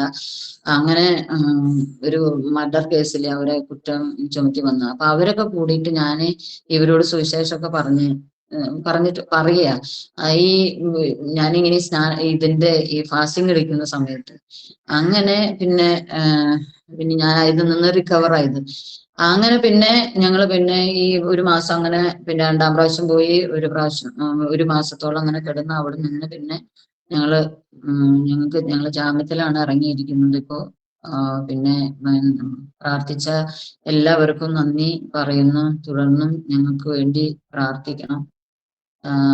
ഇത്രത്തോളം സമയം ഞങ്ങളെ ശ്രമിച്ച എല്ലാ ജോസ് ടിവിയിലെ എല്ലാ പ്രേക്ഷകർക്കും നന്ദി പറഞ്ഞുകൊണ്ട്, അതുപോലെ ഇതിന്റെ ജോയ്സ് ടിവിയുടെ എല്ലാ പാസ്റ്റർ തോമസ് ജോർജ് പാസ്റ്ററിങ്, അതുപോലെ റേച്ചൽ ആൻറ്റി, എല്ലാവർക്കും നന്ദി പറഞ്ഞുകൊണ്ട് ഞാൻ എന്റെ സാക്ഷ്യത്തിൽ നിൽക്കുന്നു. ദൈവം നമ്മളെ എല്ലാവരെയും അനുഗ്രഹിക്കും. ആമേൻ ആമേൻ ആമേൻ. സ്തോത്രം സിസ്റ്ററെ. ഒരു 8 മാസക്കാലം, 8 1 9 മാസം ജയിലിൽ കിടന്നു ഇല്ലേ ടോട്ടല്? 9 മാസം ജയിലിൽ കർത്താവിൻ്റെ നാമനിമിത്തം കിടന്നു. അതിനു മുന്നേ ഒരുപാട് പ്രതികൂലങ്ങളും പ്രതിസന്ധികളും കർത്താവിനെ അറിഞ്ഞ നാൾ തൊട്ട് സിസ്റ്ററിൻ്റെ ജീവിതത്തിൽ യേശുക്രിസ്തുവിന് വേണ്ടി കഷ്ടത അനുഭവിക്കുന്ന ഒരു അനുഭവമാണ്. എന്നാൽ കർത്താവ് ഇത്രത്തോളം നിലനിർത്തി. കർത്താവായ യേശുവിൻ്റെ നാമത്തിന് വേണ്ടി കഷ്ടങ്ങൾ അനുഭവിക്കുമ്പോൾ സ്വർഗത്തിൽ വലിയൊരു പ്രതിഫലം കർത്താവിൻ്റെ ദാസിക്ക് വേണ്ടി ഒരുക്കി വെച്ചിട്ടുണ്ട്. വിശ്വസ്തയോടുകൂടെ നിൽക്കുവാൻ, ധൈര്യത്തോടുകൂടെ നിൽക്കുവാൻ പരിശുദ്ധാത്മാവ് എല്ലാ കൃപയും തന്നു. ഇന്നും കർത്താവിനെ സ്നേഹിപ്പാനും പൗലോസ് പറയുന്നത് പോലെ ജീവിതത്തിൽ ഉണ്ടാകുന്ന പ്രതികൂലങ്ങളും പ്രയാസങ്ങളും കഷ്ടങ്ങളും ആപത്തുകളും മരണമോ ദുഃഖമോ എന്തു വന്നാലും ഈ ക്രിസ്തുവിൻ്റെ സ്നേഹത്തിൽ തന്നെ വേർപിരിപ്പാൻ കഴിയത്തില്ലെന്ന് പറഞ്ഞ പോലെ കർത്താവിനെ ആഴത്തിൽ സ്നേഹിപ്പാനുള്ള ഒരു കൃപ കർത്താവ് നൽകി തന്നിരിക്കുന്നുണ്ട്. പിന്നെയും കർത്താവ് ആ കൃപയെ നിലനിർത്തട്ടെ. അതിൻ്റെ ഇടയിൽ ഞാനൊരു കാര്യം ചോദിക്കുകയാണ് സിസ്റ്ററെ. പാസ്റ്ററിനോട് പറഞ്ഞു ഒരു വീട് പണിഞ്ഞുകൊണ്ടിരിക്കുകയാണെന്ന്, അതിൻ്റെ പണി ഇതുവരെയും കഴിഞ്ഞിട്ടില്ല എന്ന് പറഞ്ഞു. ഞങ്ങള് പിന്നെ നാട്ടിൽ വന്നപ്പോ പിന്നെ അതിന്റെ ഇടയ്ക്ക് ഞങ്ങൾ നാട്ടിൽ വന്ന് അച്ഛന് ട്രീറ്റ്മെന്റും കാര്യങ്ങളെല്ലാം നടത്തി. ആദ്യത്തെ പ്രാവശ്യം തന്നെ ഞങ്ങള് അച്ഛനൊരു കൊറോണ വന്നപ്പോ, അതൊക്കെ ഞാൻ മറന്നുപോയി പറയാന്. കൊറോണ വന്നപ്പോ ഞങ്ങള് ഒറ്റ വീട്ടിൽ ഞങ്ങള് നിർത്തില്ലല്ലോ. അപ്പൊ അച്ഛന് കൊറോണ വന്നു. ഞാൻ നോക്കാൻ നിന്ന ആളെ എനിക്ക് വന്നില്ല.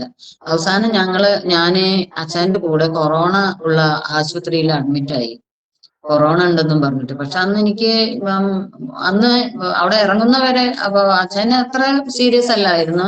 3-ാമത്തെ ദിവസം ഡിസ്ചാർജ് ആയത്. പക്ഷെ ഡിസ്ചാർജ് ചെയ്ത് ഇറങ്ങുന്ന സമയത്ത് എവിടെ പോകും, വീടില്ല. ആരാ നമ്മളെ നിർത്തുന്ന, ആരോട് ചോദിച്ചാലും നമ്മളെ നിർത്തില്ല. പിന്നെ എന്റെ വീട്ടിലേക്ക് പോകണമെങ്കിൽ ഞങ്ങൾ ഇവിടുന്ന് എറണാകുളത്ത് നിന്ന് തിരുവല്ല പോകണമെങ്കിൽ സ്വന്തം വണ്ടിയില്ല, ബസ്സിൽ പോകാൻ പറ്റില്ല. എന്തു ചെയ്യും? എന്നെ വിശ്വാസത്തിൽ കൊണ്ടുവന്ന ദേവദാസിന് ശമുവൽ പാസ്റ്ററും, അതുപോലെ ശമുവൽ പാസ്റ്ററിന്റെ മോളാണ് എന്നെ ഇവിടെ ആത്മയാത്രയില് പഠിക്കാനായിട്ട് കൊണ്ടുവന്നത്.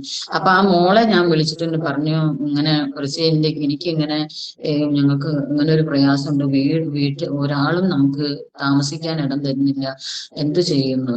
അങ്ങനെ ഈ ഇടക്കൊച്ചിയിലെ ഒരു ഫിന്നി പാസ്റ്ററിന്റെ ഫാമിലി, മാതാവുണ്ട്, പിന്നെ ഈ പാസ്റ്ററും കുടുംബം അവിടെ താമസിക്കുന്നുണ്ട്.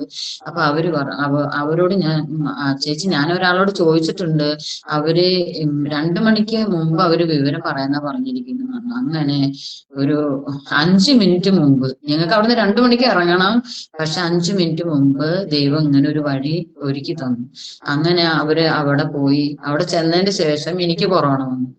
അപ്പൊ അവരാണെങ്കിൽ ഞങ്ങളെ ഒത്തിരി ഹെൽപ്പ് ചെയ്തു കേട്ടോ. ഒത്തിരി ഹെൽപ്പ് ചെയ്യുന്ന പറഞ്ഞാൽ ഞങ്ങൾക്ക് എല്ലാ സാധനങ്ങളും അവരുടെ പൈസ തന്നെ ഇറക്കിയിട്ട് ഞങ്ങൾക്ക് മീനും അങ്ങനെയുള്ള കാര്യങ്ങൾ, നല്ല ആഹാരം ഉണ്ടാക്കാവുന്ന വിധത്തിലുള്ള സാധനങ്ങൾ കൊണ്ടുവന്ന് ഞങ്ങളെ ഒത്തിരി ഹെൽപ്പ് ചെയ്ത കുടുംബമാണ് അത്.